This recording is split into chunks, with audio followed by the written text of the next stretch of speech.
Good morning everyone, welcome to the class दोस्तों। पिछली class में traditional approach to accounting start की थी, यानी डेबिट क्रेडिट के रूल्स की तरफ आगे बढ़े थे। गोल्डन रूल्स यानी debit the receiver, credit the giver, debit what comes in, credit what goes out and debit all expenses and losses, credit all incomes and gains. सही में ऐसा लगा होगा ना, 2 साल पहले पहुंच गए। हाँ, 2 साल रिवर्स रिवाइंड कर गए हम अपनी जिंदगी में, वापस सर डेबिट क्रेडिट की बातें कर रहे हैं। लेकिन दोस्तों, ये सब सिर्फ इसलिए है कि आप ये बात समझ जाएं कि गोल्डन रूल्स कैसे अप्लाई किए जाते हैं। आइए दोस्तों, रियल पर्सनल नॉमिनल अकाउंट समझने के बाद अब बढ़ाते हैं उसे अकाउंटिंग एंट्रीज की तरफ। तो बस बेटा, मैं आपके सामने कुछ कॉमन एंट्रीज लिखने, कुछ कॉमन ट्रांजैक्शंस लिखने जा रहा हूं। आप लोगों ने मुझे एंट्रीज बतानी है गोल्डन रूल्स को अप्लाई करते हुए, right? You need to tell me कौन सा रूल आप लोगों ने अप्लाई किया। चलिए, तो let's start everyone.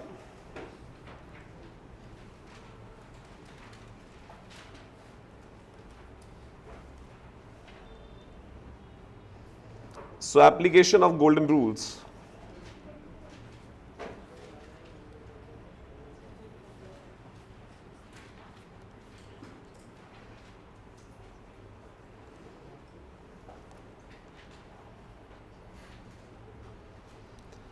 Capital introduced ₹50,000. बेटा, अकाउंटिंग इक्वेशन अप्रोच में हमने 2 इफेक्ट वाली बातें की थी, अब हम अकाउंटिंग एंट्रीज वाली बातें करें। तो बताइए दोस्तों, कैपिटल इंट्रोड्यूस की एंट्री क्या पास करूं? Cash account debit to capital. Okay दोस्तों, कोई है जिसकी एंट्री इससे थोड़ी डिफरेंट है दोस्तों? सबकी यही एंट्री है। ओके दोस्तों, तो कोई बता सकता है क्या रूल्स अप्लाई किए आपने? ना ना ना, एक मिनट। अगर आप ये कहते हैं कैश बढ़ गया, तो आप गोल्डन रूल्स नहीं लगा रहे हैं। गोल्डन रूल्स में बढ़ने घटने वाली बातें नहीं थी। Golden rules was debit what comes in, credit what goes out, etcetera etcetera. चलिए, एक ट्रांजैक्शन का मैं दिखाता हूं क्या रूल्स आप लोगों ने अप्लाई किए। हमने पहला रूल कौन सा लिखा था बेटा? पर्सनल अकाउंट्स का, debit the receiver, credit the giver. The other rule was the real accounts वाला। तो पहला, कैश को डेबिट क्यों किया है दोस्तों? This is the second rule, debit what comes in. और capital, this is credit the giver. ये रूल लगाया आपने दोस्तों। मुझे बताएंगे दोस्तों, who is the giver here? Owner is the giver. तो आपने ओनर को क्रेडिट कर दिया है दोस्तों। Capital account is a representative personal account जो किसको रिप्रेजेंट करता है? ओनर को। तो it is debit what comes in, एक एसेट आया है, कैश आया है, real account, and credit the giver, the owner is the giver. Okay, purchased goods ₹10,000. Yes everyone, अब बता दीजिए। Purchases to cash. Okay everyone, अब आप अपने दिमाग में सोच के देखिएगा दोस्तों, क्या आप सही में रूल्स अप्लाई कर रहे हैं या एंट्री आपको पहले से पता है? आप में से कोई भी रूल्स अप्लाई करते हुए नहीं सोच रहा है दोस्तों। But any how, let's talk about this. Purchases account debit, क्या रूल लगाया आपने? Debit what comes in, sorry, debit what comes in, right ना दोस्तों? यानी आपने भी परचेज को एसेट मान लिया, रियल अकाउंट मान लिया। वैसे हमने कहा था परचेज के अराउंड विवाद चलता है दो, लेकिन चाहे आप इसे रियल मान लीजिए चाहे नॉमिनल मान लीजिए, दोनों में यही इफेक्ट बनेगा। ओके, एंड कैश को क्रेडिट क्यों किया? Credit what goes out, right ना दोस्तों? तो आप यही कहते थे, स्टॉक आया कैश गया, तो debit what comes in, credit what goes out. एक ट्रांजैक्शन पे सेम रूल के दोनों विंग्स अप्लाई हुए। पिछली ट्रांजैक्शन पे 2 अलग अलग रूल्स अप्लाई हुए थे। Okay, purchased goods from Ram on credit ₹10,000. हाँ दोस्तों, purchases to Ram, purchases account debit to Ram's. Okay, and this is again बेटा दिस वाज 10,000, ऊपर वाली एंट्री भी नीचे वाली भी। हाँ दोस्तों, क्या रूल लगाया आप लोगों ने? Debit what comes in, right, and credit the giver. Who is the giver यहां पे दोस्तों? राम। राम ने क्या दिया? गुड्स दिए दोस्तों, राइट। पहले वाली ट्रांजैक्शन में who was the giver? Owner. Owner ने क्या दिया था दोस्तों? पैसा दिया था, कैपिटल दी थी। अब की बार Ram is the giver, Ram ने बिजनेस को गुड्स दिए हैं। तो चाहे कुछ भी दिया जाए, गुड्स दिए जाए, कैश दिया जाए, कैपिटल प्रोवाइड की जाए, कुछ भी दिया जाए, बिजनेस के नजरिए से other party is the giver, आपने उस गिवर को क्रेडिट कर दिया है दोस्तों, राइट। ओके, नेक्स्ट दोस्तों,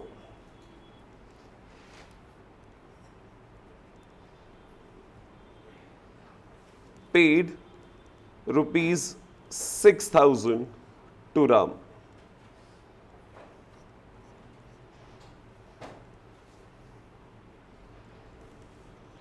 राम जो कि हमारा एक क्रेडिटर है, उसे हमने 6,000 रुपए पे किए हैं। Okay, Ram to cash.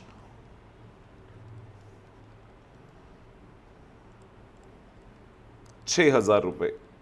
Entry तो परफेक्ट है दोस्तों, रूल्स भी बता दीजिए।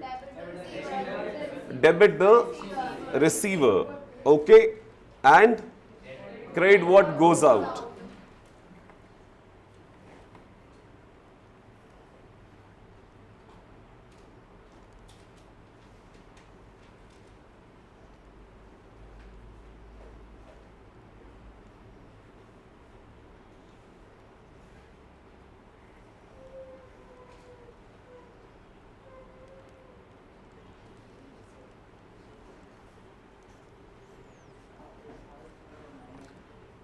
शाम को गुड्स बेचे हैं दोस्तों 10,000 रुपए के,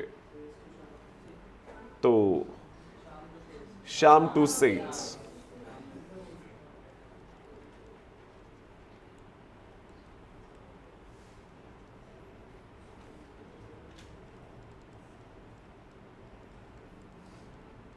ओके एवरीवन, क्या रूल लगाया आपने? Debit the receiver and, but sales तो एक नॉमिनल अकाउंट था, हाँ या ना? तो क्या रूल लगाया आपने?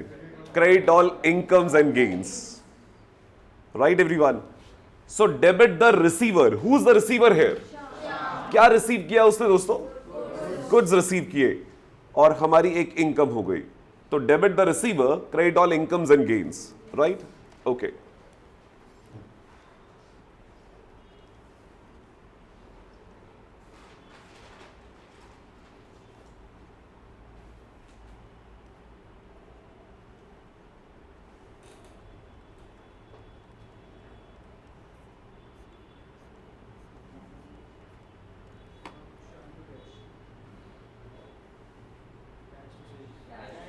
Cash to sales, okay.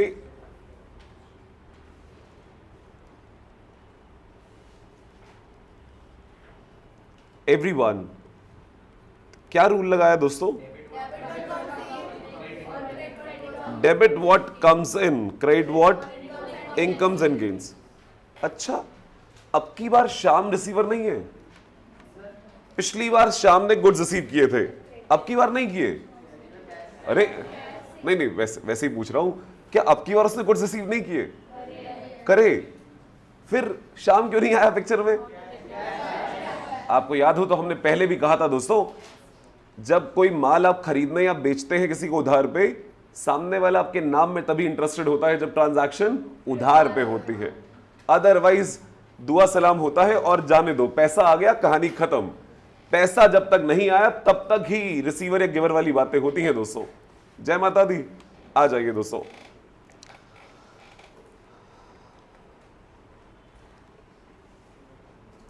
Okay everyone. Bank loan raised ₹1,00,000।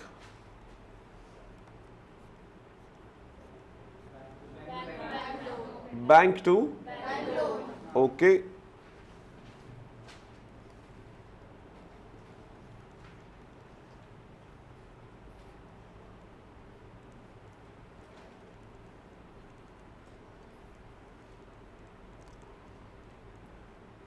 क्या रूल्स लगाए दोस्तों?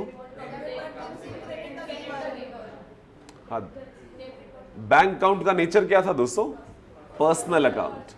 तो अगर पर्सनल है तो debit the receiver and credit the giver. Right everyone, दोनों पर्सनल अकाउंट्स है।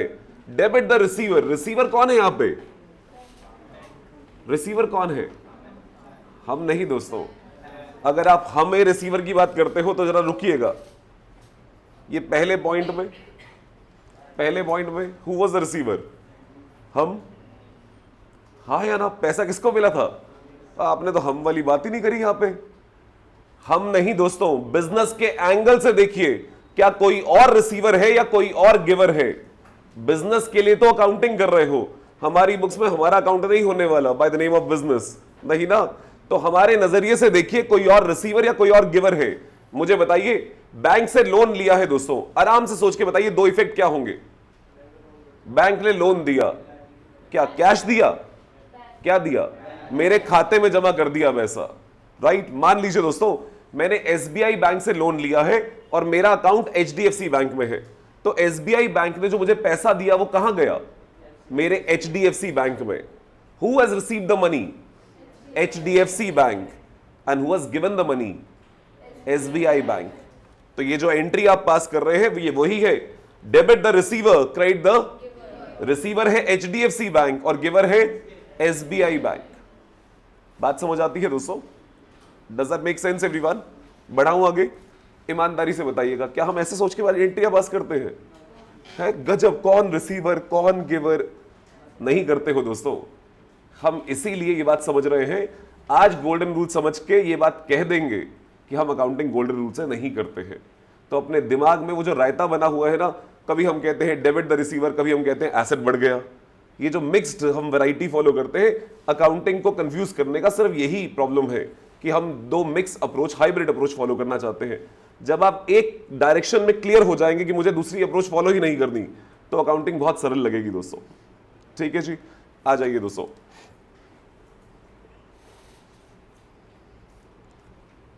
इंटरेस्ट रिसीव्ड,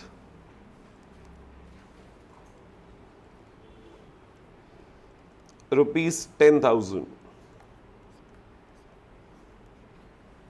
इंटरेस्ट मिला है दोस्तों। मैंने कहीं इन्वेस्ट किया होगा, इंटरेस्ट मिला है, क्या एंट्री पास करूं?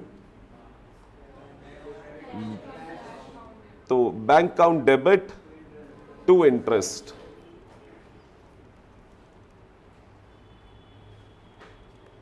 ओके, एंट्री रूल्स बोल दीजिए कौन कौन से? Debit the receiver and credit all incomes and gains. Right everyone?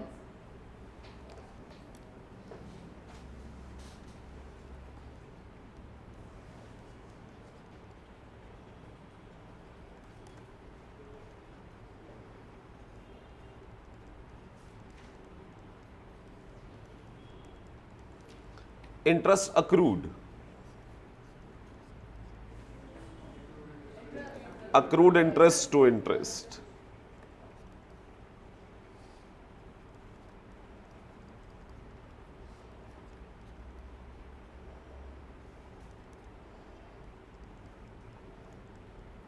Rules क्या लगाए दोस्तों?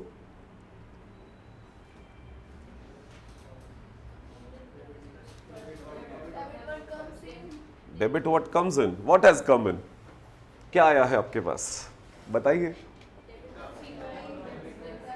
बट ओके, हाँ, मतलब अब देखो उल्टी गंगा बह रही है। हमें रूल्स के थ्रू अकाउंटिंग करनी चाहिए, हम एंट्री पास करने के बाद रूल सोच रहे हैं। अच्छा, कौन सा रूल लगाया? डेबिट व्हाट कम्स इन, पहले ये निकला मुंह से, फिर रियलाइज हुआ अक्रूड इंटरेस्ट तो पर्सनल अकाउंट है, तो रूल कौन सा लगा होगा? Debit the receiver. अच्छा, और ये क्या है? Credit all incomes and gain. ये अक्रूड इंटरेस्ट रिसीवर कैसे हुआ दोस्तों? Who is the receiver here? हमारे एंगल से देखो, कोई और रिसीवर है क्या?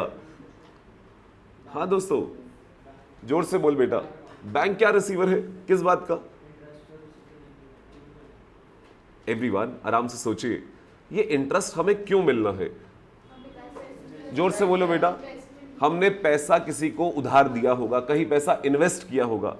कहना ऐसे हमने किसी को फाइनेंशियल सर्विस दी है, उसके बदले हमें पैसा मिलना है, तो that other party is the receiver of a financial service from us, and that's why accrued interest debit the receiver. उस पार्टी ने हमसे सर्विस रिसीव करी है।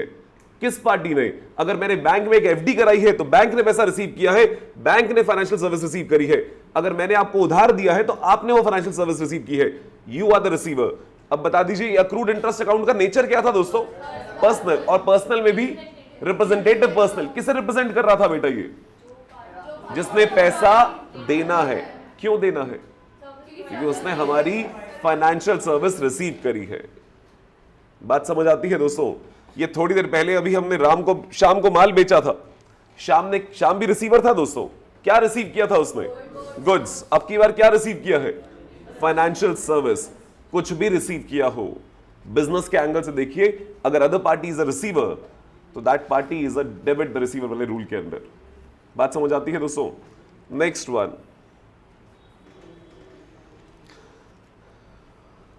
Salaries paid.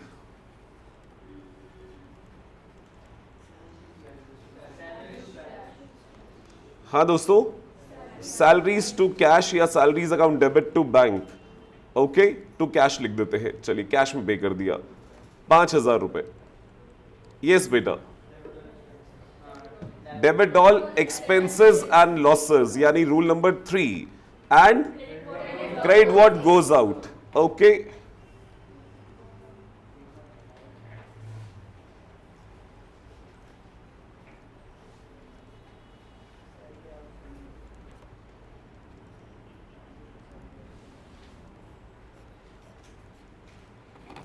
salaries outstanding,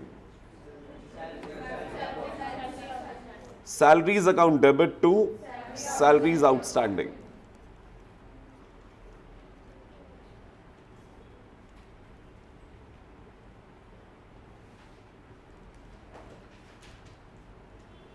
हाँ दोस्तों, क्या रूल लगाया? Debit all expenses and losses, credit the giver.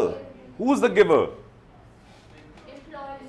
Employees giver है दोस्तों, जिन्होंने सर्विस दी है हमें। हम रिसिपिएंट है, हमारे एंगल से देखिए कोई और रिसीवर या गिवर है। The other party is the giver. Who is the giver? Employees, जिन्होंने हमें अपनी सर्विस दी है। पिछले वाले एग्जांपल में यहां पर हमने फाइनेंशियल सर्विस दी थी बैंक को, अब की बार एम्प्लॉइज ने हमें अपनी लेबर की सर्विस दी है। बात समझ आती है दोस्तों? और इसलिए they are the receiver, sorry, they are the giver of service. So debit all expenses, credit the giver. अच्छा, रुकिएगा दोस्तों, फर्स्ट पॉइंट फिर से देख लीजिए। पहला पॉइंट में कौन गिवर था? क्या दिया था? ओके। तीसरे पॉइंट में कौन गिवर था? क्या दिया था? 11th पॉइंट में एम्प्लॉई। 7th पॉइंट में हु वाज द गिवर? जिसने लोन दिया था, फाइनेंशियल सर्विस हमें दी थी। हाँ या ना एवरीवन? समझ आती है बात? कुछ भी दिया हो, that party, if the other party is a giver, उसे हम क्रेडिट कर देते हैं, राइट? चलिए, अब आते हैं आपके चॉकलेट वाले क्वेश्चंस पे। 3 एंट्रीज, इन 3 एंट्रीज को जिसने पूरा सही लॉजिक से बता दिया उसके लिए एक चॉकलेट इनाम है। ठीक है जी, आइए देखें। आंसर जल्दी नहीं चाहिए, आंसर सोच समझ के चाहिए। गलत आंसर पे चॉकलेट ले भी ली जाएगी। ठीक है जी, ओके। तो पहले तीनों लिख लीजिएगा, फिर एक ही बार बात करेंगे।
अकाउंटिंग इक्वेशन का टॉपिक करते हुए भी ये तीनों ट्रांजैक्शंस करी थी दोस्तों, राइट? अब मैं चाहता हूं आप इसे जर्नल एंट्रीज में कन्वर्ट करें और रूल्स, गोल्डन रूल्स के साथ करें। लिख ली तीनों entries?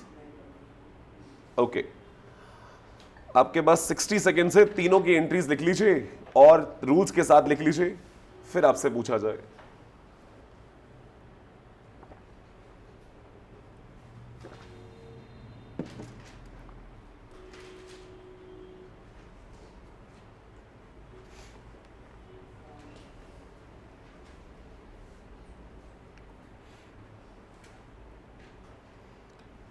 Munish and Kanishka, your queries have been received बेटा।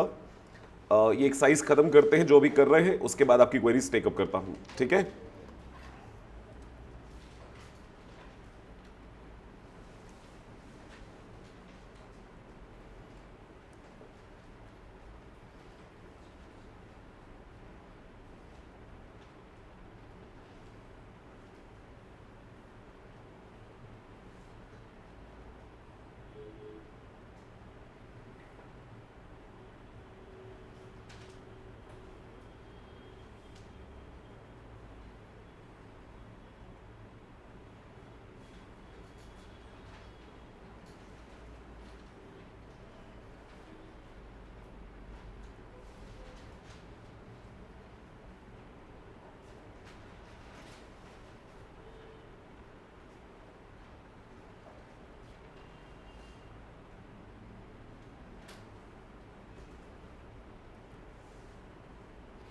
डन दोस्तों?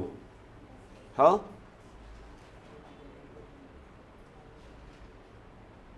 एवरीवन? तो चलिए, अगर हो गया है तो ट्वेल्थ वाली entry everyone, cash account debit. Okay दोस्तों, cash account debit to Ram ₹6000। कोई बताना चाहेगा दोस्तों ऑन अकाउंट का मतलब क्या था? कि जो खाता उसका चल रहा है 10,000 में, उसमें से वो 6,000 अभी दे रहा है, बाकी 4 बाद में देता रहेगा, राइट ना? ओके, हाँ दोस्तों, रूल्स के लगाए।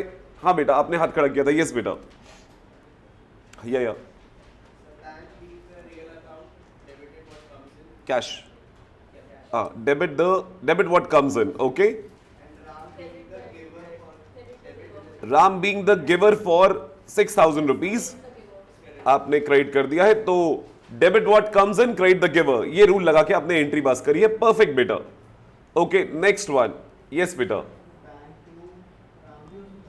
बैंक भी हो सकता है, बट कुछ बोला, सॉरी, फिर फर्स्ट हो जाता, बिल्कुल सही बात। अगर आप में से किसी ने बैंक लिखा है तो आप बैंक फर्स्ट रूल लगा दीजिए, ठीक है?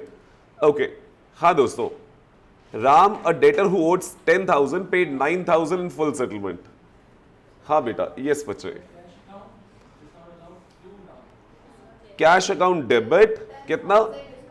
कैश अकाउंट डेबिट कितना? 9,000। Discount allowed account debit 1,000 to Ram 10,000। क्या सबकी यही एंट्री है दोस्तों? हाँ बेटा, रूल्स बताओगे?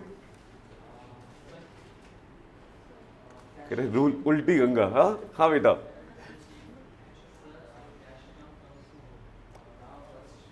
तो debit what comes in, right? Discount allowed में debit all expense and losses, and एक ट्रांजैक्शन में तीनों रूल्स अप्लाई हो रहे हैं दोस्तों, राइट? रुकिएगा दोस्तों, ये नोट कर लीजिए, फिर कुछ पूछने वाला हूं आपसे। Everyone, what has Ram given us? Ram ने क्या दिया?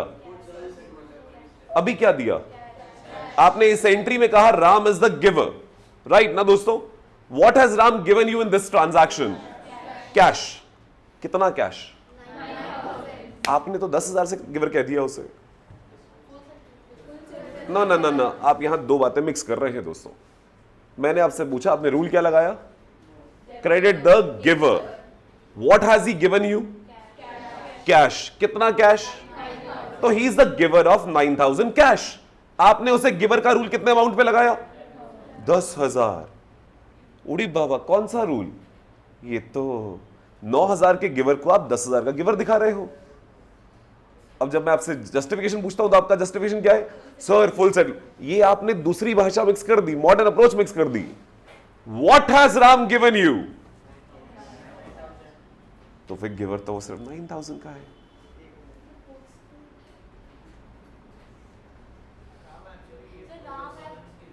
सॉरी बेटा, यस बच्चे।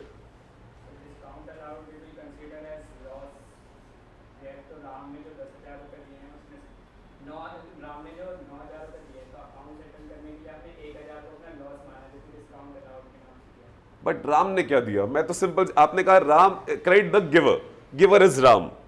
What has Ram given? कितना? फिर 10,000 का गिवर कैसे हुआ? मेरा सिर्फ इतना सा सवाल है बेटा। आप लोग जो बातें कर रहे हैं वो रूल क्या लगा रहे हो आप कि सर एसेट 10,000 से कम हो गया। दैट्स अ मॉडर्न अप्रोच कि एसेट 10,000 से कम हुआ। मैं तो कह रहा हूं ट्रेडिशनल अप्रोच से आप एंट्रियां कर रहे हो, और आप सबने कहा था आप गोल्डन रूल्स फॉलो करते हो। Credit the giver, giver is of 9,000। आपने 10,000 से क्रेडिट क्यों किया? बस इतना सा सवाल है। एनीवन? चॉकलेट गई? हाँ ओके। ऐसे ही थोड़ी ना चॉकलेट वाली डील आती है।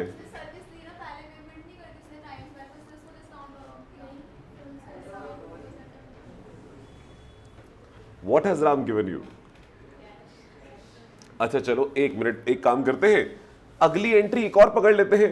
बच्चे ने एक लाइन बोलने की कोशिश करी कि सर राम ने पैसा पहले दिया तो एक तरह की फाइनेंशियल सर्विस दे रहा है, राइट? चलो कोई बात नहीं, अगली वाली देख लेते हैं। आओ जरा। हाँ, क्या एंट्री करूं दोस्तों? ओके, जब भी बैड डेट हो रहा हो ना दोस्तों, ऑलवेज प्रिज्यूम कि पैसा बैंक में आया, क्योंकि ये सेटलमेंट कोर्ट करवा रहा है, तो कोर्ट के थ्रू सब बैंकिंग चैनल्स के थ्रू हो रहा होगा, ऐसा मान लीजिए। तो बैंक अकाउंट डेबिट कितना पैसा? 4,000। Bad debts account debit, bad debts account debit 6,000 रुपए। टू राम 10,000।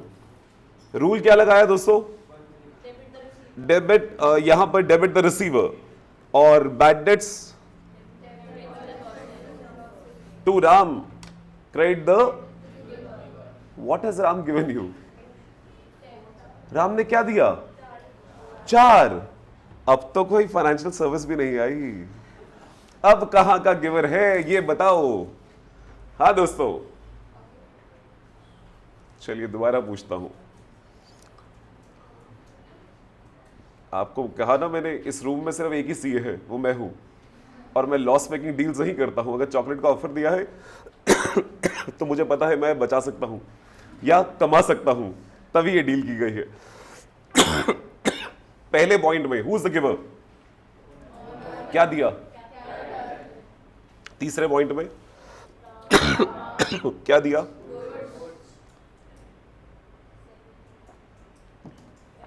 सेवेंथ पॉइंट में क्या दिया? फाइनेंशियल सर्विस दे रहा है, लोन दे रहा है। ओके। 11th पॉइंट में सैलरी की सर्विस दी है, एम्प्लॉय ने सर्विस दी है। तो चाहे फाइनेंशियल सर्विस दे पैसे की फॉर्म में, कैपिटल या लोन की फॉर्म में, चाहे कोई गुड्स दे दे, चाहे कोई सर्विस दे दे, कुछ भी दे दे, बिजनेस को दे रहा है, that other party is the giver. Ram ने भी हमें दिया है दोस्तों पैसा, और राम ने कुछ और भी दिया है, दैट इज आंसू दिए हैं, लॉस दिया है। Yes, Ram is the giver of 2 things. पहले वाले एग्जांपल में राम ने 9,000 रुपए कैश दिया और 1,000 के आंसू, यानी एक लॉस दिया है। He is the giver of 2 things, cash and loss. That's why a giver by 10,000। नीचे वाले केस में राम ने क्या दिया? 4,000 का पैसा और 6,000 रुपए के आंसू, नुकसान दिया। ही इज द गिवर ऑफ 10,000। ठीक है दोस्तों, ईमानदारी से बताइएगा, आपने कभी ये रूल्स अप्लाई किए ऐसे? That is the application of these rules. इसीलिए मैं बार बार कहता हूं, हम गोल्डन रूल्स अप्लाई नहीं करते हैं दोस्तों, क्योंकि हम जानते ही नहीं उन्हें अप्लाई करना। लेकिन आप सीख क्यों रहे हैं? सिर्फ इसलिए कि कल को खुदा ना खास्ता आप सीए नहीं, भगवान करे आप सीए बन जाएं, और सीए बनने के बाद आपका कोई जूनियर, आपका कोई कजन, छोटा नेफ्यू, कोई आपसे पूछ ले कि मैं 11th में गया हूं, मुझे गोल्डन रूल समझा दो, और आपको सॉरी आते नहीं है, मैं अकाउंटिंग इससे नहीं करता हूं, वो क्या बोलेगा, लानत है तेरे सीए होने में। हम बस इसलिए सीख रहे हैं दोस्तों, अदरवाइज जैसा मैंने पिछली क्लास में भी कहा था, मुझे 23 साल हो गए अकाउंटिंग करते हुए, मुझे अकाउंटिंग से डर नहीं लगता है, और मैं गोल्डन रूल्स नहीं फॉलो करता हूं, मैं अप्लाई नहीं करता हूं, बिकॉज गोल्डन रूल्स का एप्लीकेशन आसान नहीं है दोस्तों, राइट? उससे एक बहुत सिंपलर अप्रोच अवेलेबल है, जिसे हम कहते हैं मॉडर्न अप्रोच, और आप सब भी अकाउंटिंग मॉडर्न अप्रोच से ही करते हैं, बस क्योंकि कभी आपको ट्रेडिशनल अप्रोच पढ़ाई गई, फिर मॉडर्न अप्रोच पढ़ाई गई, आपके दिमाग में दोनों का एक रायता बना हुआ है, तो वो पाइनएप्पल रायता और बूंदी रायता दोनों मिक्स है, आपको पता ही नहीं आप कौन सा खा रहे हैं, बस हमें उसको अलग अलग करना है दोस्तों। ठीक है जी, चलिए, तो अगर आप सबको ये बात समझ आती है तो बस एक आधे एंट्री और बता दीजिए।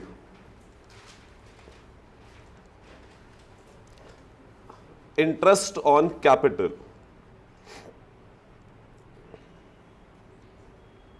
Interest on capital ₹2000।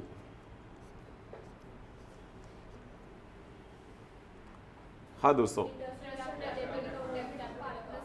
Interest on capital to capital, right?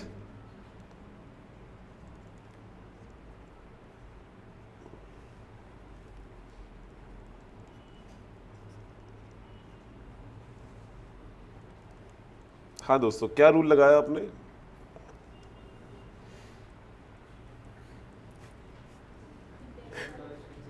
Okay, credit the, who is the giver? Who is the giver? Firm की तो बुक्स हैं, फर्म गिवर नहीं बेटा। Who is the giver?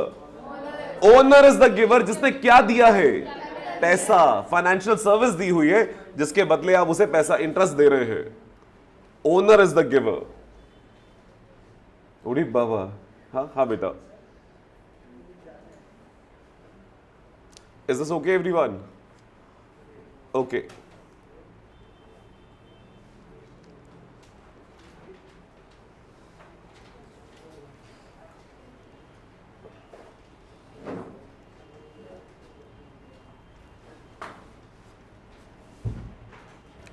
Interest on drawings, capital account debit या drawings account debit to interest on drawings.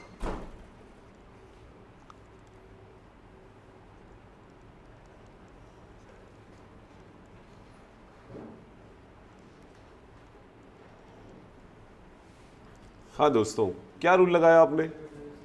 Debit the receiver and credit all incomes. Who is the receiver? क्या receive किया उसने? क्या receive किया? हाँ बेटा, किसी ने कुछ बोला, क्या रिसीव किया?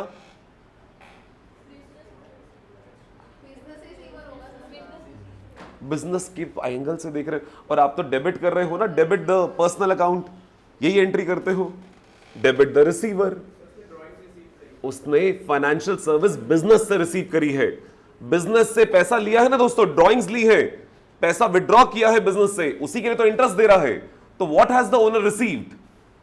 ड्रॉइंग्स, पैसा। तो जो पैसा उसने रिसीव किया है, जैसे बैंक से लोन लेता तो उस पर इंटरेस्ट चुकाता। क्यों चुका रहा था दोस्तों? क्योंकि एक फाइनेंशियल सर्विस ली है। वैसे ही अब की बार ओनर ने बिजनेस से पैसा लिया है ड्रॉइंग्स की फॉर्म में, ओनर चुका रहा है इंटरेस्ट। तो owner is the receiver this time, that's why receiver account debit. कुछ बात समझ आई दोस्तों?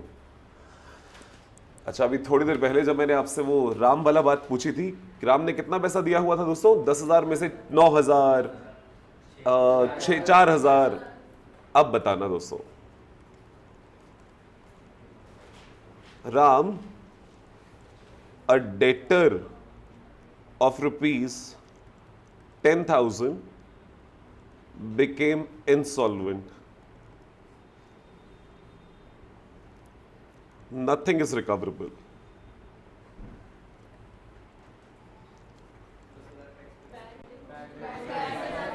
Nothing is recoverable. Okay everyone, क्या एंट्री बोली आप लोगों ने अब? Bad debts to Ram. Rule क्या लगाया? अच्छा अच्छा अच्छा, debit all expenses and losses. Credit the what has Ram given you. अरे राम ने कुछ दिया ही तो नहीं है, तभी तो बैड हो गया। What has Ram given you. क्या बात समझ आती है दोस्तों? क्रेडिट द गिवर का मतलब पैसा देने वाली बात नहीं है दोस्तों। कुछ भी दिया हो, कैश दिया हो, गुड्स दिए हो, सर्विस दी हो, इवन आंसू दिए हो। बात समझ आती है एवरीवन? ओके दोस्तों,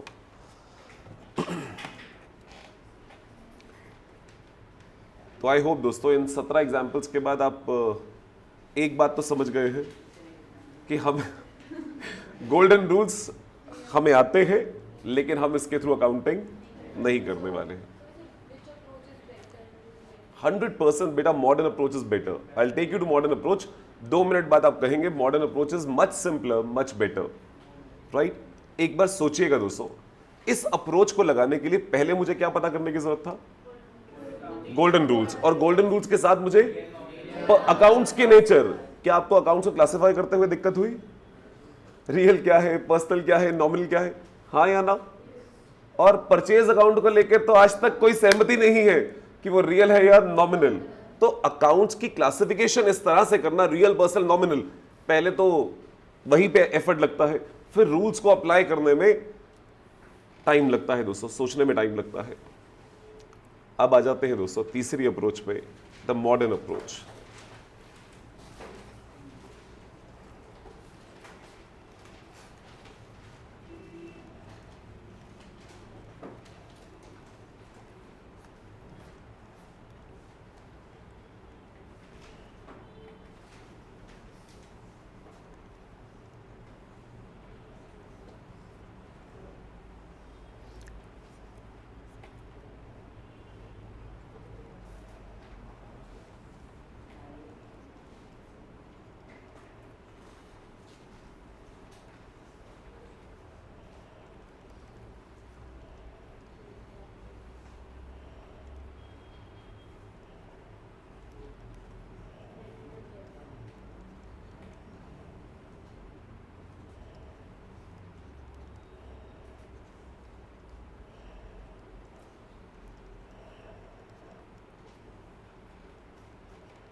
अब आप में से जिसने भी पहले हाथ खड़ा किया था कि मुझे एंट्री पास करते हुए कभी कभी डर लगता है, ये रही अकाउंटिंग के रूल्स दोस्तों।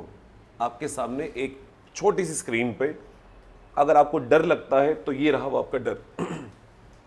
इस चीज से डर लगता है जिन लोगों को डर लग रहा था दोस्तों।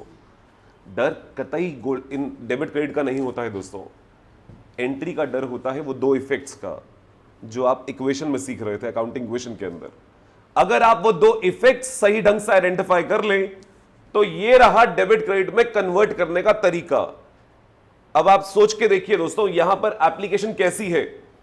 क्या यहां हम कहीं रियल, पर्सनल, नॉमिनल क्लासिफाई कर रहे हैं? नहीं। बट आपको रियल, पर्सनल, नॉमिनल नहीं समझ आया, मैं मान लेता हूं थोड़ी देर के लिए। बट एसेट क्या है, लायबिलिटी क्या है, क्या खर्चा है, क्या इनकम है, क्या लॉस है, क्या गेन है, क्या ये बातें समझ आती हैं?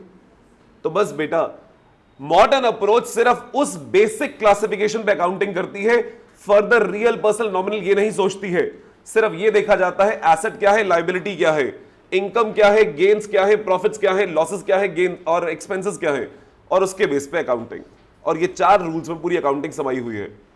अगर एसेट बढ़ जाए तो डेबिट, एसेट घट जाए तो क्रेडिट कर दीजिए, लायबिलिटी बढ़ जाए तो उल्टा कर दीजिए, राइट, यानी क्रेडिट कर दीजिए, घट जाए तो डेबिट कर दीजिए। इनकम्स और गेन्स अगर बढ़ जाए तो क्रेडिट कर दीजिए, घट जाए तो डेबिट कर दीजिए। एक्सपेंसेस और लॉसेस अगर कभी बढ़ जाए तो डेबिट कर दीजिए, और कम हो जाए तो क्रेडिट कर दीजिए। रुकिएगा दोस्तों, मैंने लायबिलिटीज के साथ ही ब्रैकेट में कुछ और भी लिख दिया है। क्या कैपिटल भी एक लायबिलिटी थी दोस्तों? Internal liability, right? तो दोनों के लिए सेम रूल्स है। और अगर आप इन इफेक्ट सोच पाए दोस्तों, तो अकाउंटिंग इक्वेशन किया था आप सबने मेरे साथ। अकाउंटिंग इक्वेशन के अंदर हमने कहा था जो इनकम्स एक्सपेंसेस होते हैं वो कहां एडजस्ट किए जाते हैं? कैपिटल में ही। यही कहा था दोस्तों। अकाउंटिंग इक्वेशन के अंदर इनकम्स और एक्सपेंसेस सारे जाते थे। अगर इनकम बढ़ती है तो कैपिटल पे क्या असर होता था? कैपिटल भी बढ़ती थी दोस्तों। इसीलिए रूल्स देखो, इनकम और कैपिटल का रूल सेम है दोस्तों। क्यों? क्योंकि अगर इनकम बढ़ रही होगी तो अल्टीमेटली प्रॉफिट बढ़ेगा, और प्रॉफिट बढ़ेगा तो किसको बिलोंग करेगा? ओनर को। तो कैपिटल बढ़ जाएगी। इसीलिए इनकम्स और कैपिटल का रूल बिल्कुल सेम चलता है। और ऐसे ही सोचो दोस्तों, एक्सपेंसेस के लिए क्या रूल था? अगर एक्सपेंस बढ़ता है तो अकाउंटिंग इक्वेशन में क्या करते थे?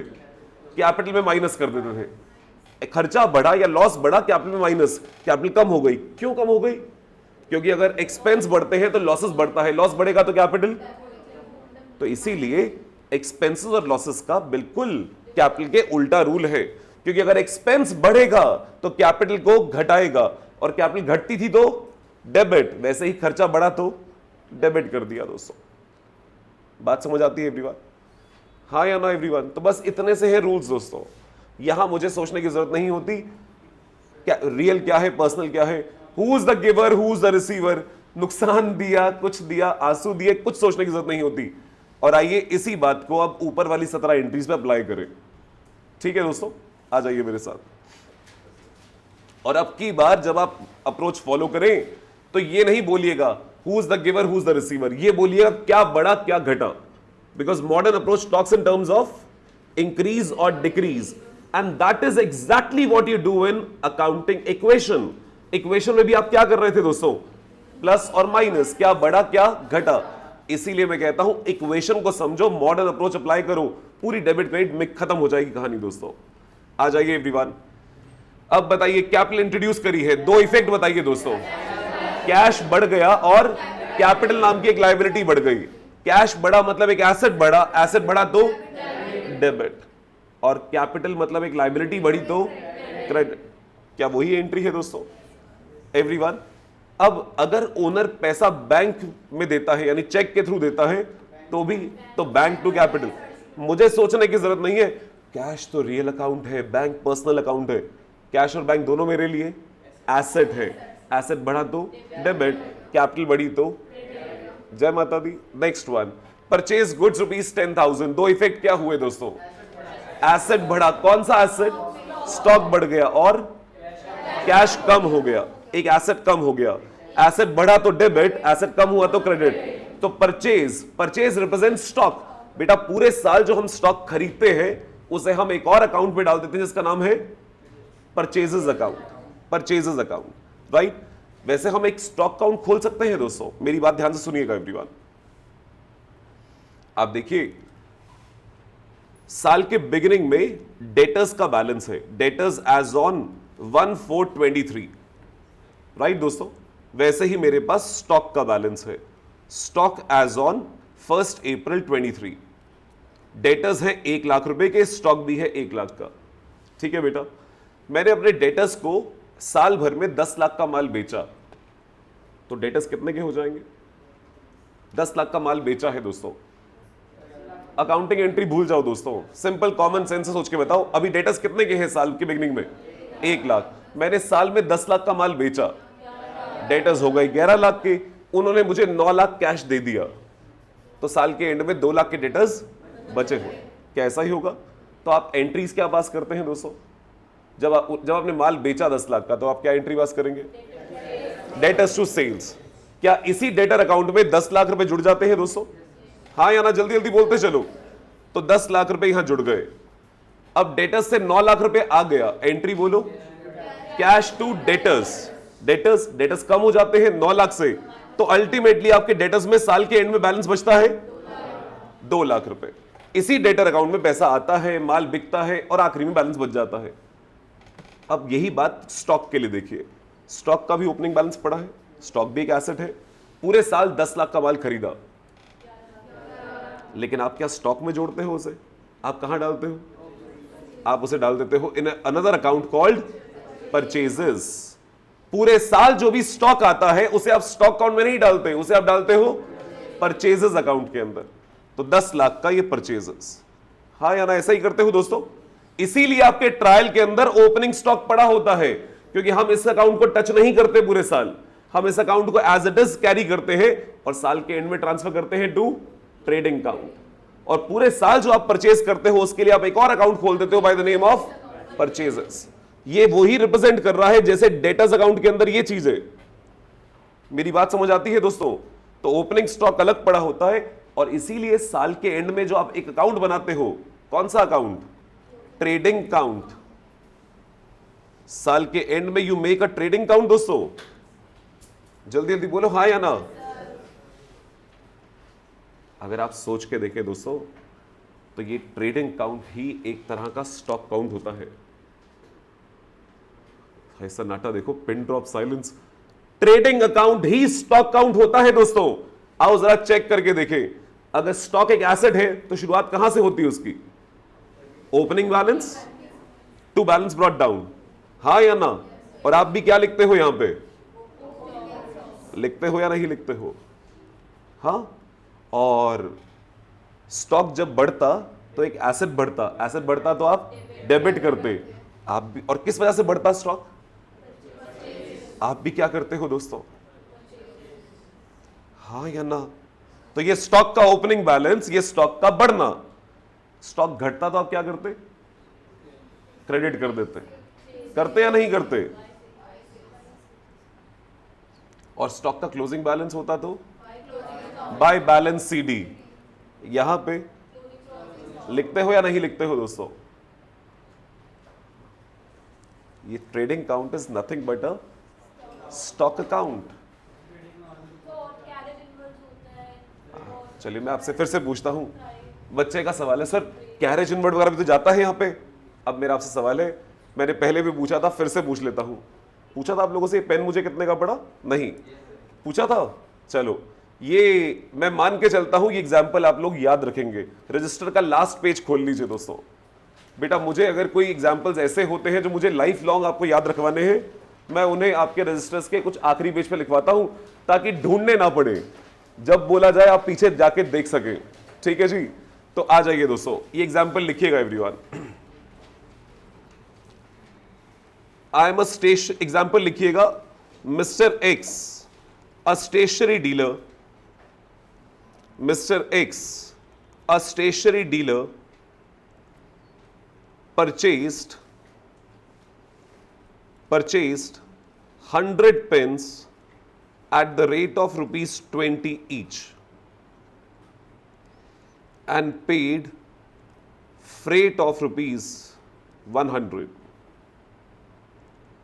Paid freight of rupees 100. Compute effective cost पर पेन।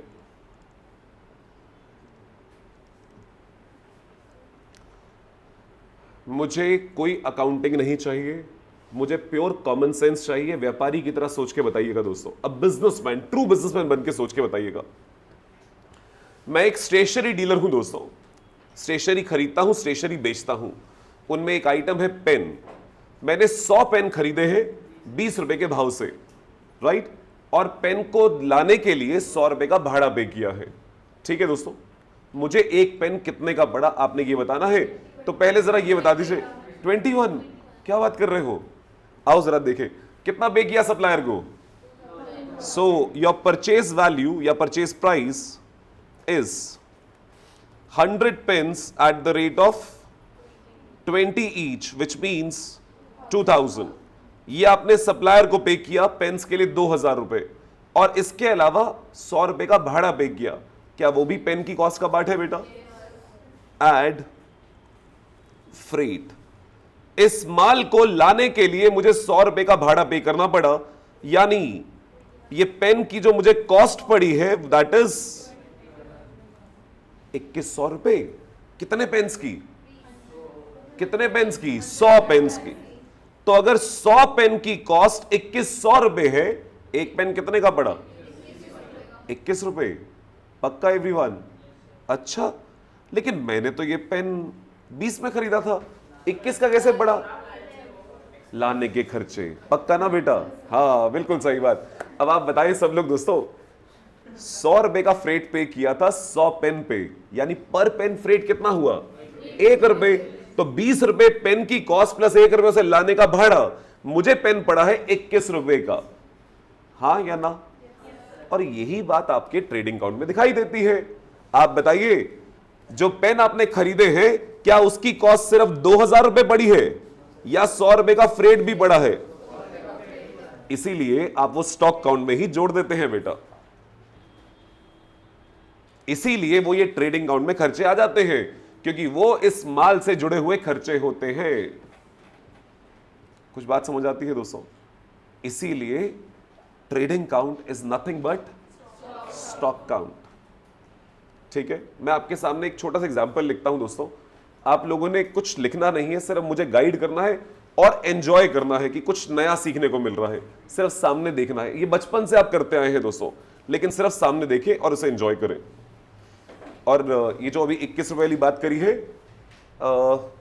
अभी जो हमारे करंट बैचेस चल रहे हैं दोस्तों, आप लोगों के एग्जाम्स नवंबर में है, जो मई वाले बैच के, जून वाले बैच के बच्चे आते हैं उनसे पूछ के देखिएगा, इंटर के बच्चे जो पढ़ रहे हैं उनसे पूछ के देखिएगा, और उनसे पूछिएगा अमित सर का वो पेन कितने का आया था, वो सब आपको बताएंगे 21 रुपए का।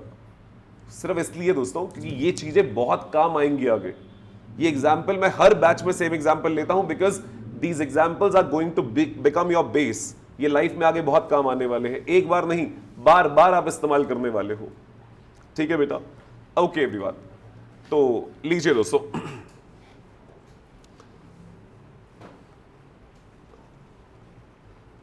मैं बना रहा हूं आपके सामने एक मशीनरी अकाउंट। मशीनरी मेरा एक फिक्स एसेट है, आप लोगों ने बनाना नहीं है, सिर्फ देखना है बेटा। मशीनरी का ओपनिंग बैलेंस है 1 लाख रुपए। ठीक है दोस्तों, मशीनरी 10 लाख की और परचेज करी है, तो टू बैंक या टू कैश 10 लाख रुपए, राइट? मान लीजिए थोड़ी देर के लिए मेरे कहने पे मान लो मशीनरी पे कोई डेप्रिसिएशन नहीं है, there is no depreciation on machinery. आपने मशीनरी कुछ बेच दी है and you have sold 9 lakh रुपए की मशीन फॉर 12 लाख रुपीज। आपने 9 लाख की मशीन 12 लाख में बेच दी है। ठीक है दोस्तों, तो पहले यहां क्या लिखूं? बाय बैंक कितना रुपया? 12 लाख, 12 लाख। और मैं यहां लिख देता हूं बेटा, this is sale of machine with book value 9 lakh. 9 lakh की बुक वैल्यू वाली मशीन आपने बेच दी है 12 लाख में, तो प्रॉफिट कितना हो गया? और उस that's profit on sale of machine, जो कहां चला जाएगा? P&L अकाउंट में। कितने का प्रॉफिट है बेटा? 3 लाख रुपए। और बाकी बाय बैलेंस कैरेट डाउन। कितना बैलेंस बेटा? कितना बैलेंस? 2 लाख रुपए। वैसे तो आप बैलेंसिंग फिगर निकाल सकते हैं, बट मेरे साथ अगर आप ओरली एक बार सोचे दोस्तों, ओपनिंग में मशीन कितने की थी? 1 लाख। और कितने की आई? 10 लाख। कितने की मशीन बेच दी? 9 लाख वाली बेच दी, तो 11 में से 9 की चली गई, बच गया आखिरी में 2 लाख रुपए, राइट ना दोस्तों? मैंने थोड़ी देर के लिए आपको कहा, मान लीजिए कोई डेप्ट नहीं है, तो अकाउंट क्या ऐसा ही दिखाई देता? अब मशीन की जगह गुड्स की बातें कर दीजिए। Let's replace everything by goods. ठीक है, मैं बना रहा हूं आपके लिए, क्या गुड्स के लिए हम ट्रेडिंग अकाउंट बनाते हैं दोस्तों?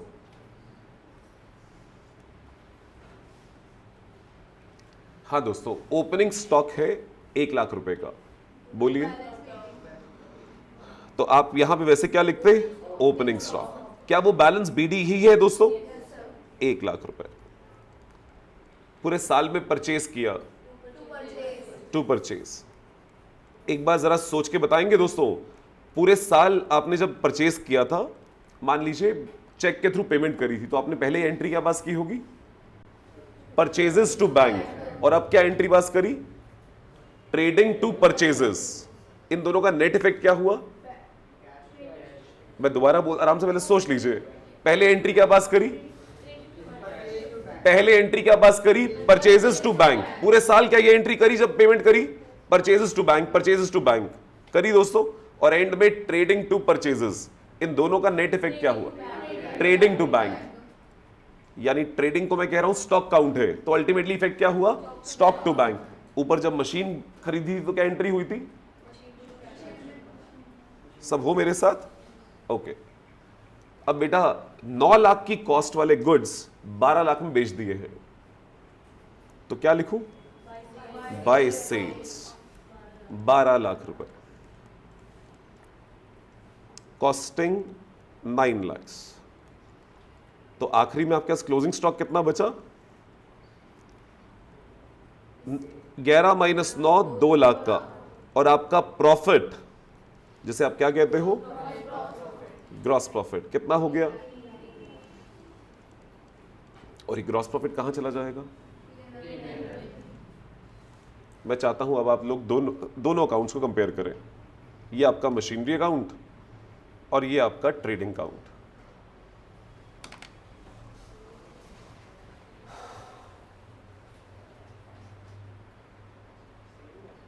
सेम है क्या, सेम है दोस्तों, बिल्कुल सेम है दोस्तों। इसीलिए मैं बार बार कहता हूं वो है आपका मशीनरी अकाउंट। हर एसेट के लिए ऐसा अकाउंट बनता है दोस्तों, आप इन्वेस्टमेंट का अकाउंट बनाइए वैसा ही बनेगा। गुड्स भी तो एक एसेट है, उसका अकाउंट भी वैसा ही बनता है, और उसको आप बनाते हो bye the name of trading.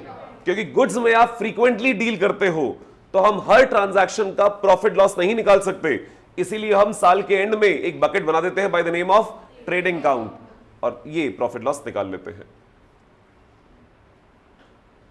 क्या मेरी बात समझ आती है दोस्तों, वहां का प्रॉफिट लॉस भी कहां जाता, ये भी अल्टीमेटली कहां लैंड करेगा, पीएनएल में। जय माता दी, आ जाओ आगे। Okay everyone, coming back. तो हम थे दोस्तों सेकेंड एंट्री पे, आपने गुड्स परचेज किए, तो आपने कहा था स्टॉक बढ़ गया और कैश कम हो गया। स्टॉक बढ़ गया, पूरे साल में जो स्टॉक बढ़ता है उसे हम डाल देते हैं in account called purchases. Asset बढ़ा है डेबिट, एसेट घटा है क्रेडिट, तो purchase account debit to cash. उधार पे गुड्स खरीदे हैं, राम से सामान खरीदा है, दो इफेक्ट क्या होंगे दोस्तों, स्टॉक बढ़ गया और क्रेडिटर बढ़ गए। स्टॉक बढ़ गया, एक एसेट बढ़ गया, क्रेडिटर बढ़ गया, एक लायबिलिटी बढ़ गई। स्टॉक बढ़ना मतलब एसेट बढ़ा डेबिट, लायबिलिटी बढ़ी क्रेडिट, एंट्री हो गई purchases account debit to creditors account Ram's account. जय माता दी। Next one, paid 6000 to Ram a creditor. Ram को 6000 रुपए पे किए हैं दोस्तों, तो कैश कम हो गया और क्रेडिटर कम हो गया। क्रेडिटर कम होना मतलब डेबिट, एक लायबिलिटी कम होना डेबिट, कैश कम होना मतलब एसेट कम होना क्रेडिट, तो एंट्री हो गई Ram to cash. Sold goods to Shyam on credit 10,000 रुपए। श्याम को गुड्स बेचे हैं 10,000 के, तो एक तो इनकम हुई, खुशी हुई दोस्तों 10,000 रुपए की, और दूसरा एक हमारा पैसा आया डेटर, डेटर बन गया दोस्तों, एसेट बढ़ गया, तो एक एसेट बढ़ गया और एक इनकम हो गई। एसेट बढ़ा डेबिट, श्याम को डेबिट कर देते हैं, और इनकम बढ़ी है, इनकम क्रेडिट कर देते हैं, सेल्स क्रेडिट कर देते हैं दोस्तों। Is that okay everyone?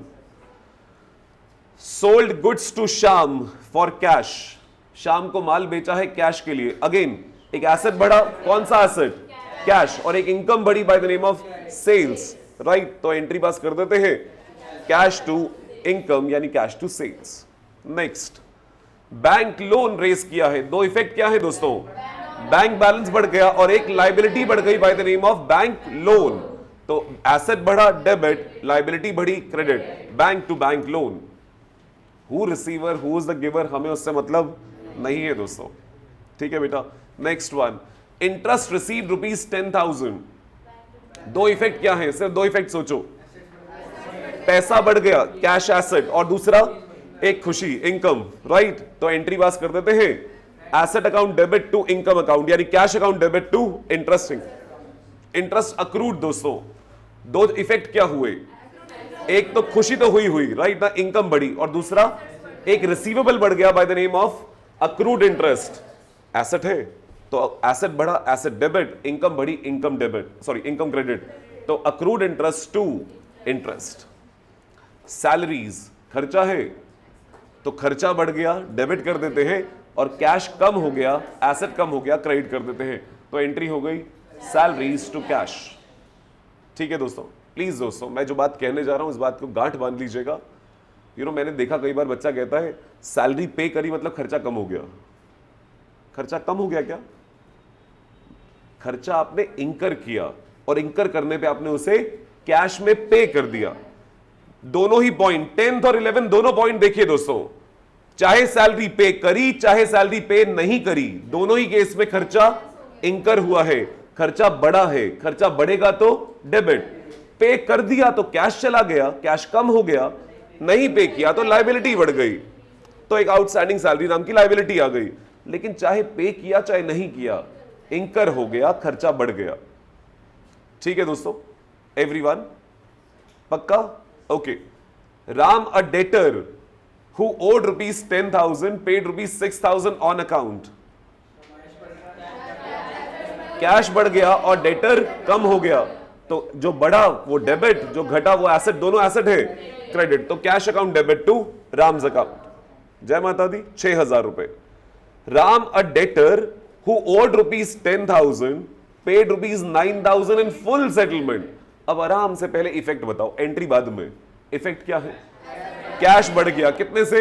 9,000, और डेटर कम हुआ 10,000 से, तो 1,000 का लॉस बढ़ गया, राइट ना? अब बताइए, क्या आपको ये सोचना पड़ा क्या दिया, हु इज द गिवर, ब्ला ब्ला ब्ला? नहीं दोस्तों। तो कैश बढ़ा 9,000। आप लोग जब 10,000 कम करने की बात कर रहे थे, आप ये अप्रोच लगा रहे थे कि राम कम हो गया सर 10,000 से। आप वो गिवर वाली अप्रोच नहीं लगा रहे थे वहां पे, आप ये अप्रोच लगा रहे थे, तो मिक्स अप्रोच थी। अब आप सोच के देखिए, पैसा बढ़ गया यानी कैश बढ़ गया, 9,000 डेबिट कर देते हैं। नुकसान बढ़ गया, नुकसान 1,000 से डेबिट कर देते हैं। और डेटर नाम का एक एसेट कम हो गया 10,000 से, डेटर कम कर देते हैं, एसेट कम कर देते हैं, क्रेडिट कर देते हैं 10,000 से, राइट? वही सेम चीज जब 10,000 के बदले full settlement, sorry bad debts हो गया और फाइनल डिविडेंड मिला 4,000 रुपए, तो अब की बार पैसा आया है 4,000, कैश बढ़ा 4, डेटर कम हुआ 10 से, और 6,000 का नुकसान, बैड डेट्स। ठीक है दोस्तों। इंटरेस्ट ऑन कैपिटल, एक एक्सपेंस बढ़ गया, ओके। और दूसरा बिजनेस के लिए एक्सपेंस है, बिजनेस से देना है, किसको देना है? तो दिया तो नहीं, ओनर के अकाउंट में डाल देते हैं, ओनर के अकाउंट में क्रेडिट कर देते हैं, यानी कि लायबिलिटी बढ़ा ली। तो बिजनेस का खर्चा है और एक देनदारी है, तो खर्चा अकाउंट डेबिट और लायबिलिटी बढ़ गई, लायबिलिटी क्रेडिट। ठीक है दोस्तों। और इंटरेस्ट ऑन ड्रॉइंग्स के लिए उल्टा इफेक्ट है, बिजनेस के लिए एक इनकम है और ओनर से लेना है, तो ओनर की कैपिटल डेबिट कर दी है। एक तरह से आप देख लीजिए, ओनर को डेटर बना दिया यहां पे, ओनर तुझसे लेना है, और इंटरेस्ट ऑन ड्रॉइंग्स की इनकम रिकॉर्ड कर ली है। Is that okay everyone? Ram a debtor, insolvent, nothing recoverable, तो लॉस हो गया है और डेटर कम हो गया। ठीक है जी। तो आज के बाद से अकाउंटिंग में ओनली मॉडर्न अप्रोच, और वो सिर्फ 4 रूल्स में अकाउंटिंग समाई हुई है दोस्तों। ठीक है जी। चलिए दोस्तों, कुछ स्पेसिफिक ट्रांजैक्शंस अब आपसे पूछने जा रहा हूं, अब सिर्फ और सिर्फ मॉडर्न अप्रोच से सोचते चलिए और मुझे इन एंट्रीज के बारे में बताइएगा दोस्तों।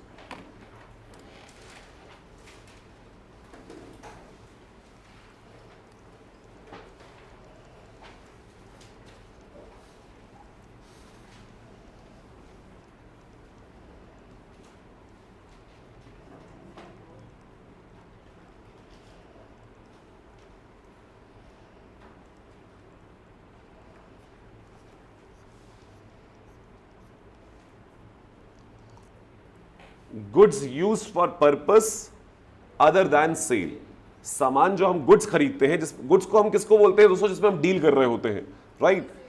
तो नॉर्मली हमें वो बेचना था या कंज्यूम करना था अगर रॉ मटेरियल था, लेकिन अगर हमने उसे बेचने के अलावा किसी और काम लगाया, फॉर एग्जाम्पल लिखिएगा दोस्तों, goods withdrawn bye proprietor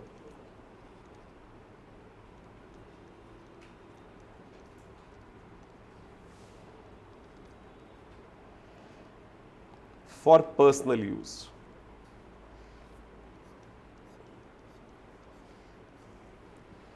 Goods withdrawn by proprietor for personal use। क्या एंट्री पास करूं? Drawings to purchases. ओके, क्यों बेटा? एसेट कम हो गया, प्रोप्राइटर से पैसा लेना है उसका, प्रोप्राइटर कैपिटल कम कर देते हैं, drawings account debit to purchases. Okay, goods given as charity, given in charity कर दीजिए।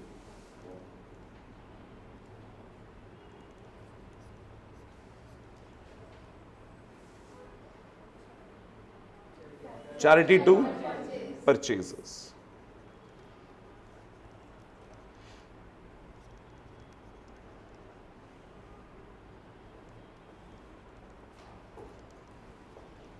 Goods distributed as free samples.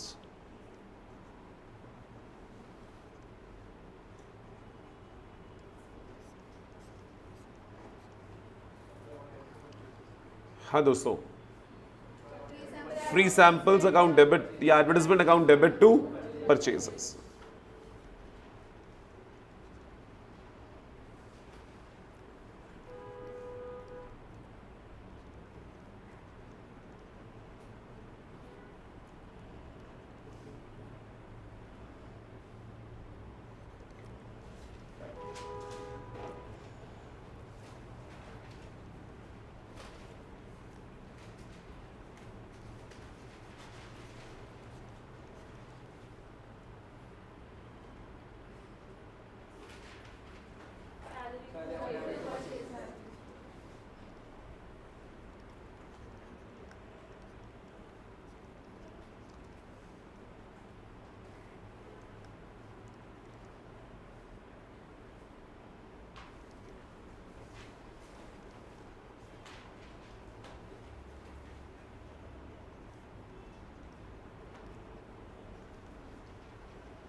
Fixed asset account debit to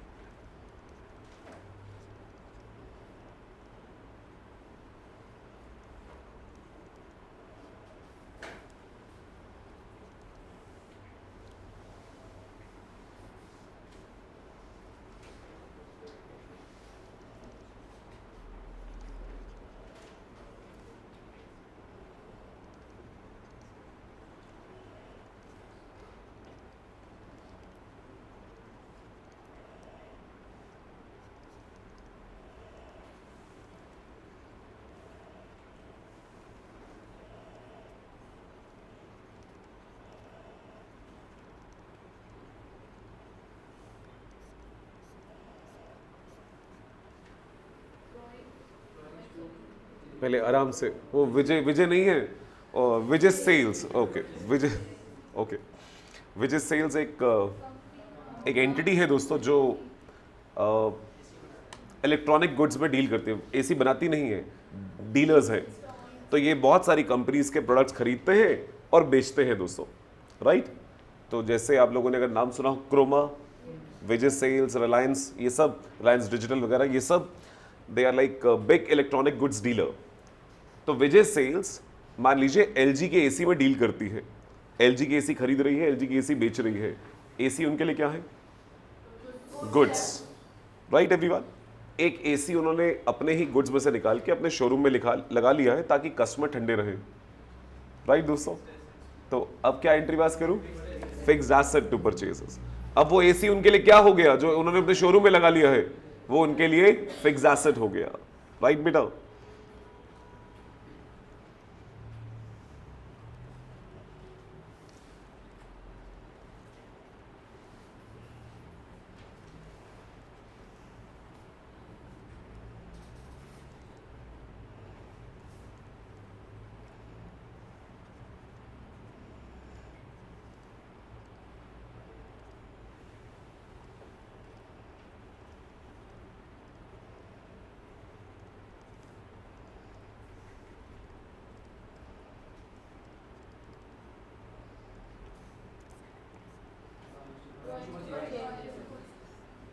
drawings to purchase, पक्का?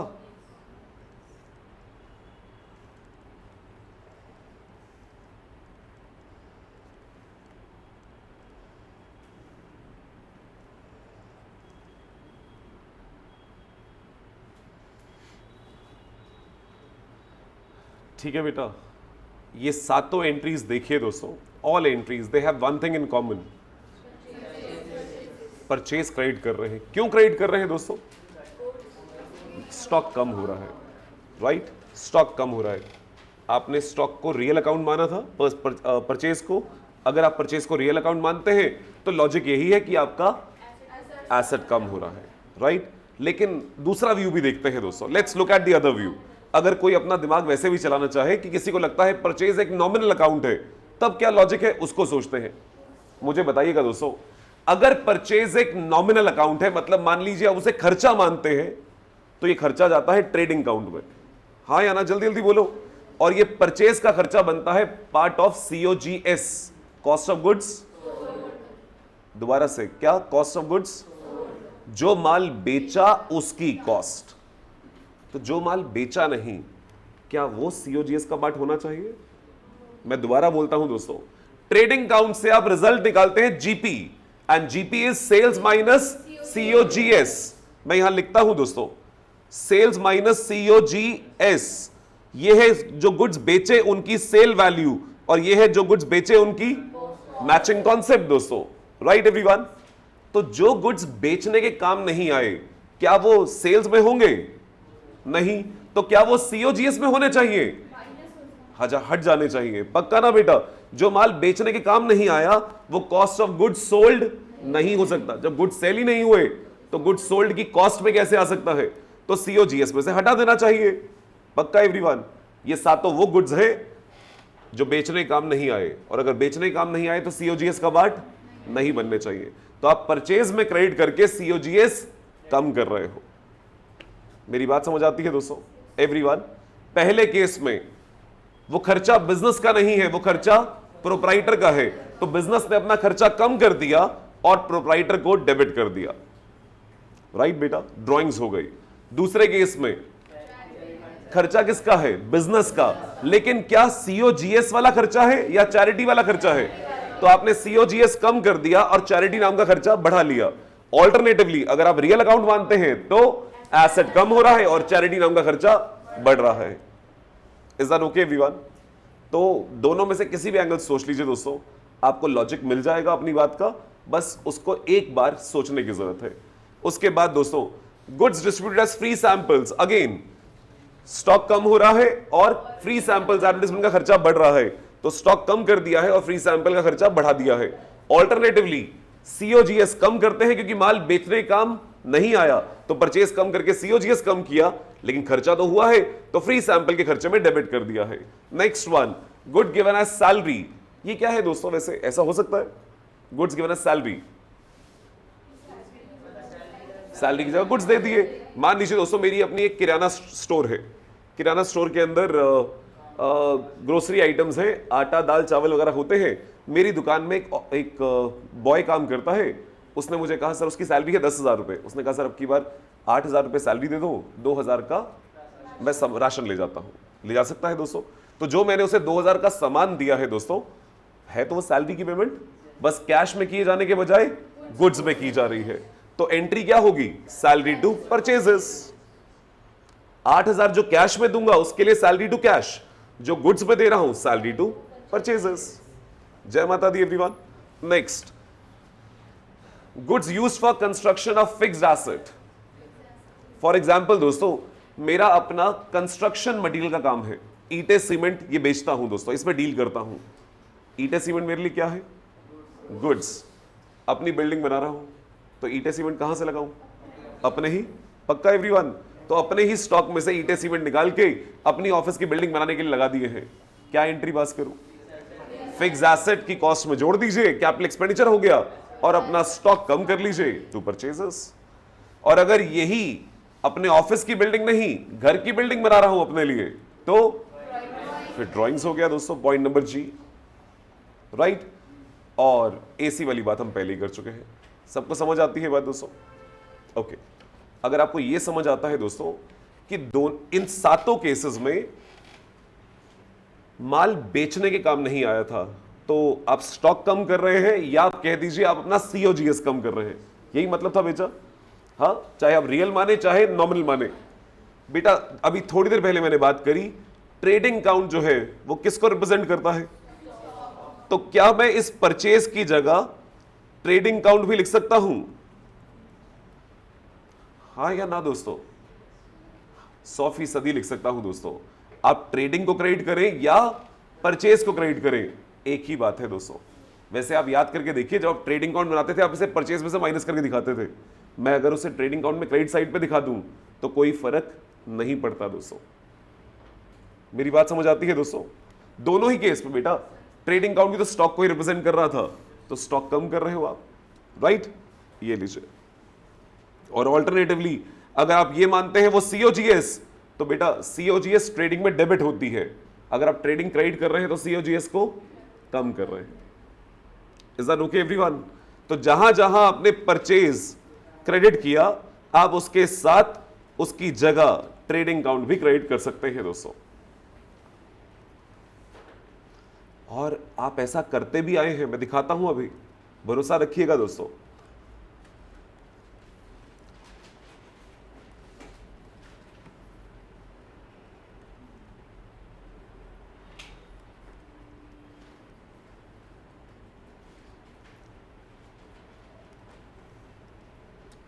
लिख लिया सबने दोस्तों? ये सातों वो केस थे दोस्तों जहां पे सामान इस साल बेचने के काम नहीं आया, किसी और काम लगा दिया गया। अब ये बता दीजिए,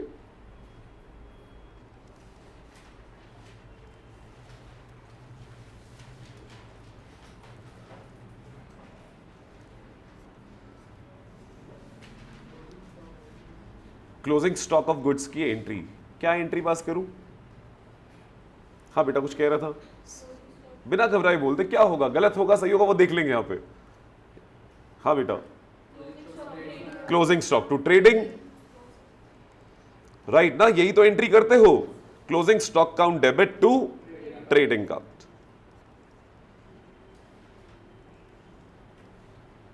यही करते थे दोस्तों ट्रेडिंग काउंट में, बाय क्लोजिंग स्टॉक। जब आप बाय क्लोजिंग स्टॉक लिखते हो, एंट्री तो ये होती है दोस्तों। एंट्री का लॉजिक बता दो बस, एंट्री तो हम बचपन से करते आए, बस एंट्री का लॉजिक बता दो।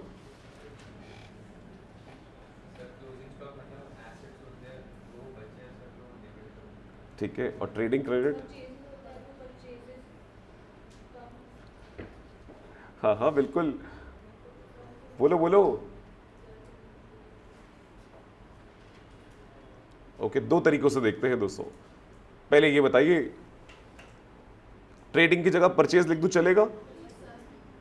एक काम करो, ऊपर जो जी एंट्री दिख रही है और नीचे जो एंट्री दिख रही है, इन दोनों को देखो क्या सेम लग रही है? बस वहां ड्राइंग्स था यहां पर, बट वहां भी आपने परचेज या ट्रेडिंग क्रेडिट किया था, यहां पर भी आपने परचेज और ट्रेडिंग। सेम लॉजिक है दोस्तों, let's plot the same logic. अगर माल बिका नहीं तो क्या वो सीओजीएस की कॉस्ट का पार्ट होना चाहिए या नहीं होना चाहिए? ये वाला माल बिक गया क्या? Have you sold these goods? नहीं बिके, तो सीओजीएस कम करना है या नहीं करना? कम कर दिया दोस्तों बाय क्रेडिटिंग ट्रेडिंग और परचेज। और वो माल अभी बिका नहीं है तो आपका एक एसेट है, और एसेट डेबिट कर दिया है दोस्तों। ठीक है दोस्तों, it's exactly the same thing as जैसे आप ऊपर कर रहे हो। ऊपर एंट्री का नाम क्या लिखा था? Goods use for purpose other than sale. वहां माल यूज हो गया था, यहां माल यूज ही नहीं हुआ, लेकिन सेल तो नहीं हुई ना दोस्तों। तो अगर सेल नहीं हुई तो क्या सीओजीएस का पार्ट बनना चाहिए? नहीं, तो सीओजीएस कम कर दी है और अपना एक एसेट रिकॉर्ड कर लिया है मैचिंग कॉन्सेप्ट के लिए। और ऑल्टरनेटिवली अगर आप में से कोई परचेज को रियल अकाउंट मानता है, जो कि मानना चाहिए, तो ऐसे समझ लो दोस्तों, हम सिर्फ परचेज का नाम चेंज कर रहे हैं। पूरे साल जो सामान खरीदा था उसे नाम दिया था हमने परचेजेस, लेकिन साल के एंड में जो बचा होता है उसे हम कहते हैं स्टॉक। हम सिर्फ नाम चेंज कर रहे हैं कि कल से परचेज तुम परचेज नहीं जाने जाओगे, स्टॉक जाने जाओगे। तो अगर ऐसा करना हो तो क्या करूं? Stock account debit to purchase, वो एंट्री है दोस्तों। परचेज भी किसको रिप्रेजेंट करता है? स्टॉक को। और स्टॉक, क्लोजिंग स्टॉक भी क्या है? स्टॉक। तो अल्टीमेटली आप सिर्फ नाम चेंज कर रहे हो दोस्तों, और कुछ नहीं कर रहे हो। एक छोटा सा एग्जांपल लेता हूं आपकी पुरानी नॉलेज से। कॉल्स एंड अरियर्स वाले चीज पढ़ी थी कभी आप लोगों ने? हाँ दोस्तों, फर्स्ट कॉल का पैसा ड्यू हुआ, ड्यू करने की एंट्री बोलो जरा। है देखो, ऐसे ऐसे सोते शेर जाग जाते हैं। 12th वाली बात अभी अभी पूछो हमसे। हाँ बेटा, क्या एंट्री बोली? Share first call account debit to share capital, right. Share first call को डेबिट क्यों किया आपने? तो आपने उन्हें डेटर बना लिया, रिसीवेबल बना लिया कि पैसा आना है। किससे आना है दोस्तों? उन शेयर होल्डर्स से जिन्होंने आपके शेयर्स खरीदे लिए हुए हैं, लेकिन अभी तक फर्स्ट कॉल का पैसा ड्यू हुआ है, तो पैसा आना है उनसे। और अगर ये पैसा टाइम पे ना आए तो आप इन्हें कहते हैं calls in arrears. Calls in arrears के लिए क्या एंट्री पास करते हैं? अच्छा, मजे की बात देखो, मैंने एंट्री किस चीज की पूछी आप लोगों से, और आपने क्या एंट्री बोली? Bank account debit. मैंने पैसा आने की तो एंट्री नहीं पूछी आपसे, लेकिन हमने एंट्री ऐसे ही याद करी हुई है। हाँ, मैं तो कॉल्स इन अरियर्स की बात कर रहा हूं कि पैसा आया नहीं, और आपकी एंट्री शुरू होती है बैंक अकाउंट डेबिट से। बट चलो कोई बात नहीं। हाँ दोस्त, क्या एंट्री थी कॉल्स इन अरियर्स की? अच्छा एक मिनट रुको, कोई बात नहीं, बच्चे को बोलने दो। यस बेटा, अरे बोलना, कोई बात नहीं। बैंक अकाउंट डेबिट, बिल्कुल सही बात है। बच्चे ने कहा मान लो सर 1 लाख शेयर्स पे फर्स्ट कॉल ड्यू हुआ था, 90,000 पे आ गया, तो 90,000 के लिए तो बैंक डेबिट करोगे ना? हाँ बिल्कुल समझ गए हम तेरी बात मेरे बच्चे। बैंक अकाउंट डेबिट 90,000 पे कॉल्स का पैसा जो नहीं आया उसका calls in arrears to share first call. यही हुआ दोस्तों। यानी क्या मैं इफेक्टिवली कह सकता हूं, उन 10,000 शेयर्स जिन पे पैसा नहीं आया उसके लिए आपने एंट्री पास करी calls in arrears account debit to share first call. इस एंट्री का लॉजिक क्या है? पहले भी तो नहीं आया था, पहले भी तो डेटर बनाया था। अब इस एंट्री का सिर्फ इतना सा लॉजिक है दोस्तों कि आप कह रहे हो डेटर, कल से तुम डेटर नहीं जाने जाओगे, ओवरड्यू डेटर जाने जाओगे। तुम्हारा नाम बदल के, जो फर्स्ट कॉल नाम का डेटर बनाया हुआ था, अब उसका नाम बदल के कॉल्स इन अरियर्स कर दिया। मेरी बात समझे दोस्तों कि राम, कल से तुम राम नहीं श्याम जाने जाओगे। इस एंट्री का यह मतलब है दोस्तों, आप उसका नामकरण कर रहे हैं दूसरा। जो फर्स्ट कॉल नाम का डेटर बनाया हुआ था, अब आप उसकी जगह कॉल्स इन अरियर्स कर रहे हैं। एग्जैक्टली सेम चीज आप यहां कर रहे हैं। पूरे साल जो माल खरीदते गए थे स्टॉक, उसे कहां डाला था आपने? परचेज। साल के एंड में उस परचेज जो बच गया है उसे आप नाम दे रहे हैं, नाम चेंज कर रहे हो दोस्तों। कुछ बात समझ आती है दोस्तों? Everyone okay. एक चीज और देखिए, क्लोजिंग स्टॉक टू ट्रेडिंग या क्लोजिंग स्टॉक टू, अगर परचेज के अंदर क्लोजिंग स्टॉक एडजस्ट हो जाए और ओपनिंग भी एडजस्ट हो जाए तो उसे क्या कहते थे? Adjusted purchase. याद है दोस्तों? हाँ दोस्तों, ये इसी को कहते हैं। अगर आप ट्रेडिंग काउंट बनाने से पहले ट्रायल में अगर क्लोजिंग स्टॉक आ रहा हो, ट्रायल के अंदर, इसका मतलब है क्लोजिंग स्टॉक रिकॉर्ड हो चुका है। मैं दोबारा बोलता हूं दोस्तों, नॉर्मली क्लोजिंग स्टॉक कहां आ रहा होता है? ट्रायल के अंदर या ट्रायल के बाहर? नॉर्मली ट्रायल के बाहर। मतलब अभी तक क्लोजिंग स्टॉक की एंट्री पास नहीं हुई, तो आप एंट्री कर देते हैं क्लोजिंग स्टॉक टू ट्रेडिंग। लेकिन अगर क्लोजिंग स्टॉक ट्रायल के अंदर आ रहा हो तो इसका मतलब एंट्री पास हो चुकी है, लेकिन ट्रायल में तो ट्रेडिंग नहीं आ रहा होता। ट्रायल में आपने देखा कभी ट्रेडिंग काउंट? नहीं, लेकिन स्टॉक आ रहा है ट्रायल के अंदर, तो क्या एंट्री पास हुई है? Closing stock to purchases. अगर टू ट्रेडिंग किया होता तो ट्रायल में ट्रेडिंग काउंट नाम का काउंट आ रहा होता, लेकिन वो नहीं आ रहा होता, तो आपने कहां क्रेडिट किया है?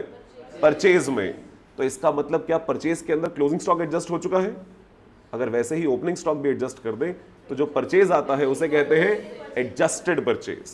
जिस परचेज के अंदर ओपनिंग और क्लोजिंग स्टॉक एडजस्ट हो चुके। ओपनिंग हुआ या नहीं हुआ, क्लोजिंग हो गया, that purchase is termed as adjusted purchase.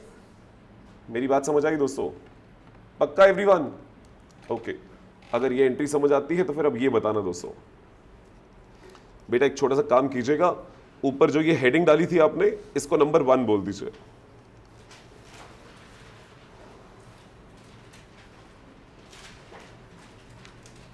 ये सारी गुड्स की एंट्रीज, पहला जो सामान इस्तेमाल हुआ बेचने के अलावा किसी और पर्पस के लिए, दूसरा जो सामान साल के एंड में बच गया, तीसरा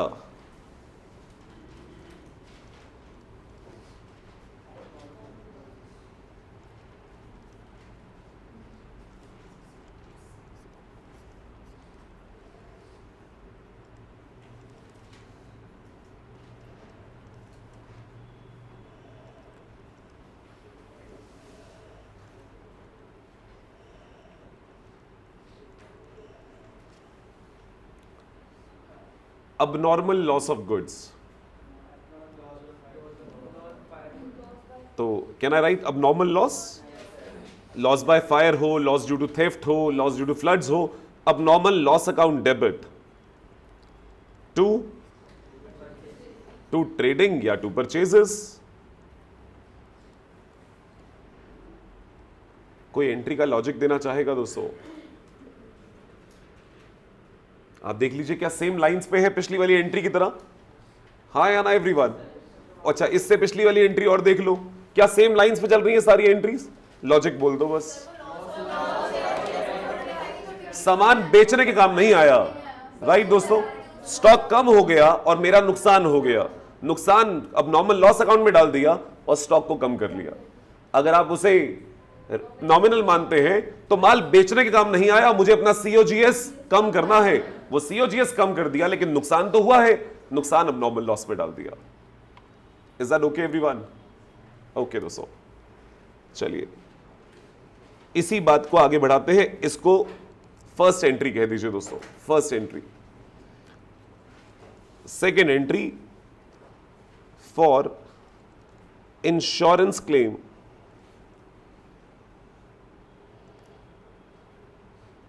approved by insurance company.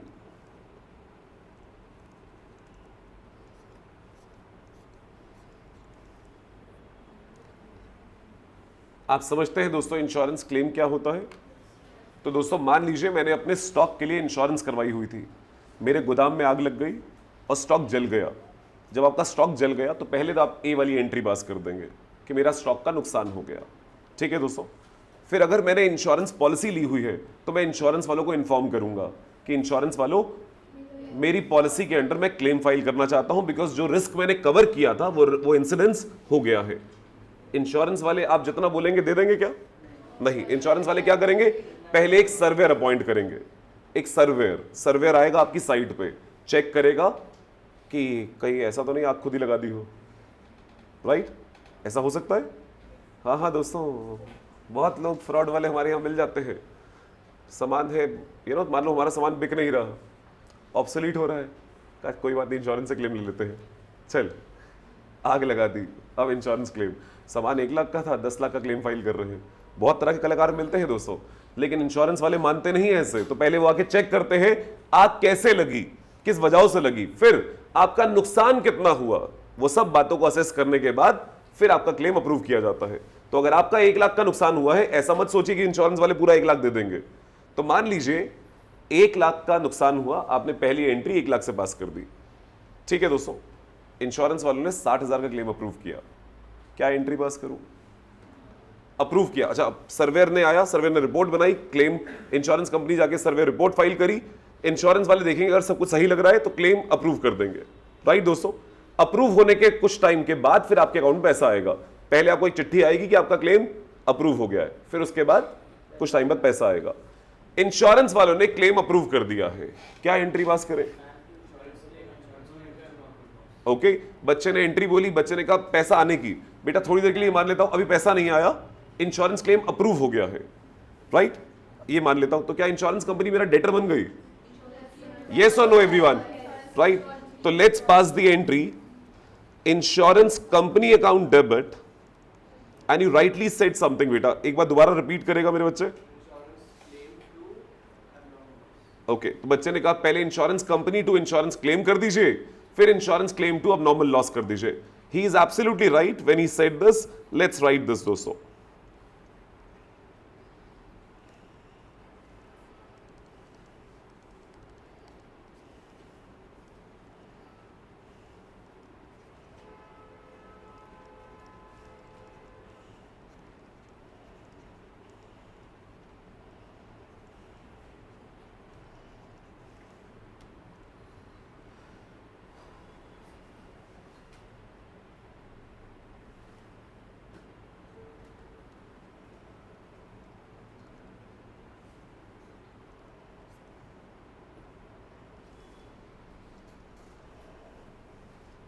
बेटा अगर आपके राइट साइड में जगह ना हो तो आप नीचे लिख लीजिए नेट एंट्री, इन दोनों की जगह ये नेट एंट्री भी लिखी जा सकती है।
लिख लिया एवरीवन?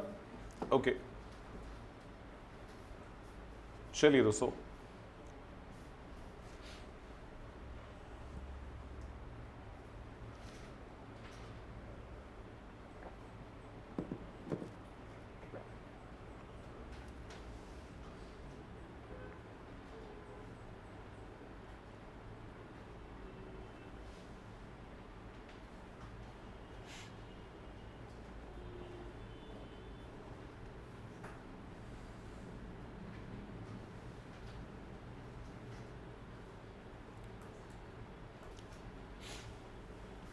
आपका हो गया, दूसरों को भी करने दो।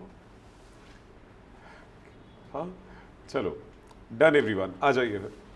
ओके एवरीवन, तो पहले तो फर्स्ट एंट्री जो लिखी है बेटा ए, क्या सबको समझ आती है? एंट्री का लॉजिक क्या हुआ?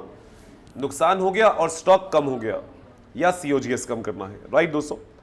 वो दूसरी बी पॉइंट में जो पहला एंट्री पास किया है, उस एंट्री का लॉजिक क्या है? तो इंश्योरेंस कंपनी हमारा डेटर बन गई, रिसीवेबल, और इंश्योरेंस क्लेम क्रेडिट क्यों किया? सॉरी, एक ओके इनकम कह लीजिए, थोड़ी देर के लिए इनकम कह लेते हैं दोस्तों, राइट? जब नुकसान हुआ था तो नुकसान बुक किया, ये उसकी रिकवरी वाली इनकम। एक्चुअली में क्या ये इनकम है या लॉस की रिकवरी है? मेरी बात समझ आती है दोस्तों? हाँ दोस्तों, तो इसीलिए अब आपसे मेरा सवाल है, सोच के आंसर दीजिएगा लॉजिकली। क्या अगर मेरा 10,000 रुपए का सामान जल गया और इंश्योरेंस वाले मुझे 8,000 रुपए दे रहे हैं, 10,000 का सामान जला, इंश्योरेंस वाले 8,000 रुपए दे रहे हैं, मैं क्या कहूं मेरा नुकसान कितने का हुआ इस साल? What is my loss? Businessman बन के सोचिए, अकाउंटेंट बन के नहीं। नुकसान कितने का है? 2,000। हाँ, सामान कितने का चला गया? सामान 10,000 का चला गया, बट मेरा नुकसान कितने का है? क्या मैं ये बोलूं यार नुकसान हुआ 10,000 का और इनकम हुई 8,000 की? ऐसे बोलूं? क्या ये 8,000 इनकम है या लॉस की रिकवरी है? तो आइडियली स्पीकिंग दोस्तों, हम इस चीज को पीएनएल अकाउंट में 10,000 का लॉस, नेट ऑफ 8,000 की रिकवरी, नेट 2,000 का लॉस प्रेजेंट करते हैं। और वही बच्चे ने बात बोली जब बच्चे ने सेकेंड एंट्री बोली। सेकेंड एंट्री देखिएगा, उसने इस क्लेम की इनकम को कहां नेट ऑफ किया? अब नॉर्मल लॉस में, यानी नेट इफेक्ट क्या बना? इंश्योरेंस कंपनी डेटर बन गई और हमने अपना लॉस कम कर दिया। अब आप बता दीजिए वो रूल्स जो लिखे थे, लॉस बढ़ता है तो डेबिट, लॉस कम होता है तो ये लॉस कम हो रहा है दोस्तों, क्योंकि लॉस की भरपाई कौन कर रहा है? इंश्योरेंस वाला। ठीक है दोस्तों, क्या सबको ये बात समझ आती है एवरीवन? लेकिन सिनेरियो थोड़ा चेंज करता हूं, आराम से सोचिएगा दिमाग लगा के। दोस्तों, इस साल माल जला 10,000 का और इसी साल इंश्योरेंस वालों ने क्लेम अप्रूव कर दिया 8,000 का, सेम ईयर। तो मेरा नुकसान कितने का? 2,000, राइट एवरीवन? तो मैं इस साल पहली एंट्री पास कर दूंगा और उसके बाद ये वाली एंट्री पास कर दूंगा कि इंश्योरेंस कंपनी को डेटर बना के लॉस को रिवर्स कर दूंगा। तो नेट नेट लॉस कितना दिखाई देगा? 2,000, वो जो पीएनएल में चला जाएगा, राइट? सिनेरियो चेंज कीजिए। इस साल नुकसान हुआ 10,000 का, इंश्योरेंस वालों ने इस साल क्लेम अप्रूव नहीं किया, अगले साल जाके अप्रूव किया। अब आपसे मेरा सवाल है, आराम से पहले सोच के आंसर देना, क्या हम 8,000 का क्लेम इस साल रिकॉर्ड कर लें? क्यों नहीं? हम कंजर्वेटिव लोग हैं दोस्तों, जब तक वो क्लेम अप्रूव नहीं हो जाता तब तक हम उसके बारे में सर्टेनिटी नहीं है। अगर सर्टेनिटी नहीं है तो हम रिकॉर्ड नहीं करेंगे दोस्तों। लेकिन लॉस हुआ है, क्या लॉस बुक करोगे? लॉस बुक करोगे तो पहले वाली एंट्री पास होगी, कितने रुपए से? 10,000। और इस साल के एंड तक लॉस की रिकवरी की एंट्री पास नहीं हुई, तो पीएनएल में लॉस कितना जाएगा? पूरा 10,000, पूरा 10,000। अगले साल जब इंश्योरेंस क्लेम की बात होगी तो अब क्या करूं? तो पैसे ये एंट्री पास करते हैं, हाँ या ना? जल्दी जल्दी बोलो। Insurance company account debit to insurance claim. अब बताइए दोस्तों, क्या अब इंश्योरेंस क्लेम को अब नॉर्मल लॉस से सेट ऑफ कर सकते हो? इंश्योरेंस अब नॉर्मल लॉस हुआ था पिछले साल, रिकवरी हो रही है इस साल, क्या अब उसे रिकवरी कहोगे या इनकम बोलोगे? मेरी बात समझ पा रहे हो दोस्तों? रुकिएगा, सामने देखिए, यहां देखिएगा दोस्तों, ये बना रहा हूं दोस्तों मैं PNL for the current year. अगर इसी साल में अब नॉर्मल लॉस हुआ 10,000 रुपए और इसी साल में रिकवरी हो रही है, इंश्योरेंस क्लेम आ रहा है, तो हम ऐसे प्रेजेंट कर देते हैं, यानी मेरा नेट नुकसान कितना हुआ? मैं इसे 10,000 का नुकसान और 8,000 की इनकम नहीं मान रहा हूं, 10,000 का नुकसान और 8,000 की रिकवरी, यानी मेरा नुकसान सिर्फ 2,000। अब यही सिनारियो चेंज कर दो, मान लो इस साल सिर्फ अब नॉर्मल लॉस हुआ, उसकी क्लेम अप्रूव नहीं हुआ, तो मैं लॉस कितना दिखाऊं? अगले साल क्लेम अप्रूव हुआ, अब अगले साल क्या दिखाऊं? अगर आप कहते हो अगले साल सर यहां माइनस कर दो, किस में से माइनस करूं? लॉस तो है ही नहीं इस साल, लॉस किस साल था? पिछले, अगले नहीं, पिछले वाले साल। तो यहां क्या दिखाऊं? यहां दिखा देते हैं इंश्योरेंस क्लेम की इनकम, कि भाई जब पिछले साल नुकसान हुआ था तो आंसू रो लिए थे, अब थोड़ी सी खुशी ले लेते हैं, ये इनकम हो गई। और आप भी ऐसा करते आए हो दोस्तों, थोड़ा सोच के देखना। बैड डेट्स याद है दोस्तों? बैड डेट्स होता तो आप क्या दिखाते हो? लॉस, पीएनएल में डेबिट। पिछले सालों का बैड डेट्स जो राइट ऑफ किया था, इस साल रिकवर हुआ, क्या कहते हो उसे? Bad debts recovered. इनकम दिखाते हो नहीं दिखाते? यही तो लॉजिक है, और क्या है? पिछले सालों में नुकसान बुक किया था, पीएनएल में जा चुका है वो नुकसान, अगले सालों में आ रहा है, तो वो लॉस की रिकवरी नहीं, वो एक इनकम की तरह दिखाई जाती है, क्योंकि उसके अगेंस्ट लॉस ही नहीं है, लॉस तो पिछले सालों में हुआ था। एग्जैक्टली वैसे ही यहां बात कर रहा हूं दोस्तों। तो अगर सेम ईयर में हो जाता तो मैं ऐसे प्रेजेंट कर देता, अगर अलग अलग सालों में हो तो मैं इस तरह से। Does that make logical sense बेटा? तो इसीलिए जब मैंने एंट्रीज लिखी तो आप देखिए, I wrote it in that sense कि आप एंट्री ऐसे ही पास करेंगे। पहले आप लॉस बुक कर लीजिए, लॉस बुक करने के बाद जब इंश्योरेंस वाले क्लेम अप्रूव कर दें तो insurance company to insurance claim कर दीजिए। अगर ये insurance claim loss recovery nature का है तो लॉस के अगेंस्ट सेट ऑफ कर दीजिए। अगर लॉस के रिकवरी नेचर का ना हो तो कहां चला जाएगा? तो पीएनएल चला जाएगा। समझ आती है बात दोस्तों? अब बेटा ऊपर लिखी जितनी भी एंट्रीज हैं उन सब की जगह आप इनका नेट इफेक्ट पास कर सकते हो। Net effect would be this entry.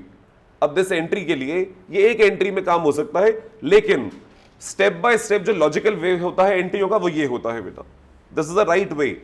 लेकिन आप इसकी नेट एंट्री इस तरह से भी इफेक्ट समझ सकते हो। अब मैं आपसे सिंपल भाषा में एग्जांपल पूछता हूं, मुझे जवाब दीजिएगा दोस्तों। बच्चे 10,000 रुपए की कॉस्ट वाले goods loss by fire, loss by fire, no insurance claim, कोई इंश्योरेंस क्लेम नहीं है, इंश्योरेंस पॉलिसी नहीं ली हुई थी, नुकसान कितने का हुआ? सामान कितना का गया? तो आप एंट्री क्या पास करेंगे? अब नॉर्मल लॉस टू ट्रेडिंग या परचेजेस, स्टॉक गया 10,000 और नुकसान हुआ 10,000। सिनारियो चेंज कर देता हूं, इंश्योरेंस क्लेम अप्रूव्ड 10,000, पूरा का पूरा 10,000 का अप्रूव हो गया। रुक जाना, पहले ये बताओ माल कितने का गया? नुकसान कितना हुआ? नुकसान कितना हुआ? नुकसान 0। सारा कौन दे रहा है? पक्का एवरीवन? तो एंट्री क्या पास करूं? Insurance company account debit 10,000 to trading. Trading credit क्यों किया? क्योंकि स्टॉक चला गया 10,000। इंश्योरेंस कंपनी डेबिट क्यों किया? डेटर बन गया, उसको दे दिया माल एक तरह से। बिल्कुल सही बात है बेटा, राइट। और आखिरी इंश्योरेंस क्लेम अप्रूव हुआ 8,000 रुपए। पहले बिजनेसमैन बन के बताओ माल कितने का गया? नुकसान कितने का हुआ? बाकी 8,000 इंश्योरेंस से आना है। तो एंट्री क्या पास करूं? अब normal loss 2,000, insurance company debtor by 8,000 और सामान गया। एक एंट्री में ऐसे आप कर सकते हैं दोस्तों। अब ये एक ऐसी एंट्री है दोस्तों जो ट्रेडिंग, पीएनएल, बैलेंस शीट तीनों को इफेक्ट करती है। जरा सोच के देखें, वो ट्रेडिंग जो आप क्रेडिट कर रहे हैं उसका इफेक्ट कहां आया? ट्रेडिंग में। अब वो 2,000 का नॉर्मल लॉस कहां जाएगा? पीएनएल। और वो इंश्योरेंस कंपनी नाम का डेटर कहां जाएगा? Balance sheet. तीनों को इफेक्ट कर रही है। बात समझ आती है बेटा? चलिए दोस्तों, तो आई होप आज दिमाग में आप एक क्लैरिटी लेके जा रहे हैं कि ट्रेडिशनल अप्रोच नहीं करनी है। आज से सिर्फ एक ही अप्रोच से सोचेंगे, विच इज मॉडर्न अप्रोच। और मॉडर्न अप्रोच बहुत सिंपल है। हाँ, पेपर के पॉइंट ऑफ व्यू से मुझे रियल, पर्सनल, नॉमिनल आने चाहिए। अगर कोई 100 नंबर की एस्पिरेशन रखता है तो बेटा सीखना सब कुछ है। हम कुछ ऐसा नहीं बोलेंगे कि अकाउंटिंग फील्ड का कुछ भी ऐसा है जो मुझे नहीं आता है, लेकिन मुझे आगे अपने लिए क्या फॉलो करना है वो मैं डिसाइड करूंगा। तो इसीलिए मॉडर्न अप्रोच से अकाउंटिंग करेंगे। अगली क्लास में जा पाए तो कुछ होमवर्क लेते जाए और होमवर्क करके आए।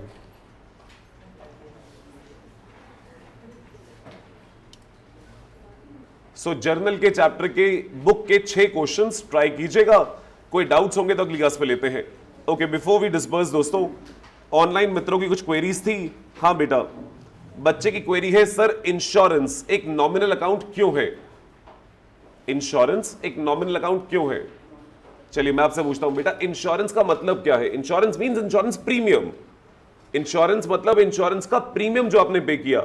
आपने 12,000 रुपए का प्रीमियम पे किया जो इस साल को बिलोंग करता है, तो आप क्या एंट्री पास करेंगे? अगर इंश्योरेंस का प्रीमियम पे किया 12,000 रुपए जो इस साल को बिलोंग करता है, what entry do you pass? Insurance premium account debit to bank. Right everyone? Insurance premium debit क्यों कर रहे हो? एक खर्चा है, राइट ना दोस्तों? अगर साल के एंड पे ये पता चले कि इस 12 महीने में से 4 महीने खर्चा अगले साल का है, आपने लेकिन सारा इस साल रिकॉर्ड कर दिया, तो आप क्या करते?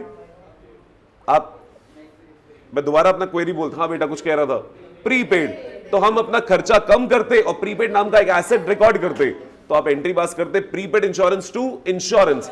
खर्चा कम कर रहे होते, कम होता तो क्रेडिट। तो इंश्योरेंस एक नॉमिनल अकाउंट है, इंश्योरेंस प्रीमियम खर्चा है बेटा, राइट? और मुनीश बेटा एक बार ये शेयर्स वाली क्वेरी क्या है वो रिपीट कर दो। शेयर्स वाला रिपीट कर दो। शेयर्स का अकाउंट का नेचर क्या है ये पूछना चाह रहा है बेटा?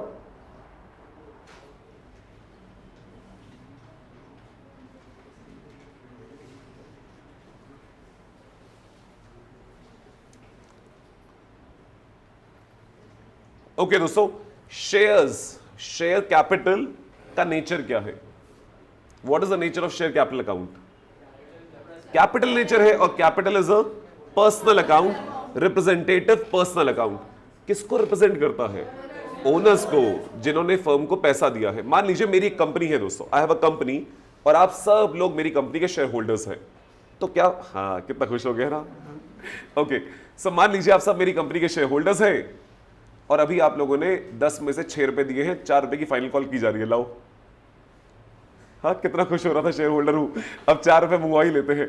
ओके एवरीवन, चलिए ये बता दीजिए, आप सब मेरी कंपनी के शेयर होल्डर्स हैं, क्या मैं आप सबका अकाउंट अपनी किताबों में खोलता हूं या एक अकाउंट खोलता हूं bye the name of share capital? बात समझ आती है दोस्तों? तो वो शेयर कैपिटल किसको रिप्रेजेंट कर रहा है? आप सब शेयर होल्डर्स को। कैपिटल एक लायबिलिटी है, बिजनेस के पॉइंट ऑफ व्यू से आप सबकी टुवर्ड्स बिजनेस की एक लायबिलिटी है कि बिजनेस ने आप सबको पैसा वापस करना है, आपसे लिया हुआ है, तो it represents all of you the share holders. वैसे ही शेयर एप्लीकेशन अकाउंट वो क्या है? शेयर एप्लीकेशन अकाउंट वो भी एक पर्सनल अकाउंट है, रिप्रेजेंटेटिव पर्सनल अकाउंट, जो किसको रिप्रेजेंट कर रहा है? शेयर एप्लीकेंट्स को, जिन्होंने शेयर्स के लिए अप्लाई किया, पैसा दिया, बट अभी जिनको हमने शेयर्स नहीं दिया, अलॉट नहीं किए। शेयर अलॉटमेंट किसको रिप्रेजेंट कर रहा है? उन शेयर होल्डर्स को जिनको अलॉट कर दिए और उनसे अलॉटमेंट का पैसा ड्यू हो गया, लेना है। So all these are calls and arrears. Calls and arrears क्या था? Debtors, overdue debtors. वो शेयर होल्डर्स जिनसे पैसा ड्यू हुआ लेकिन पैसा आया नहीं अभी तक, ओवर ड्यू हो गया, तो ओवर ड्यू डेटर्स को रिप्रेजेंट कर रहा है। That's why it's a representative personal account. ठीक है बेटा, राइट एवरीवन? थैंक यू दोस्तों, that's it for the day. Do take very good care of yourself. Bye bye everyone.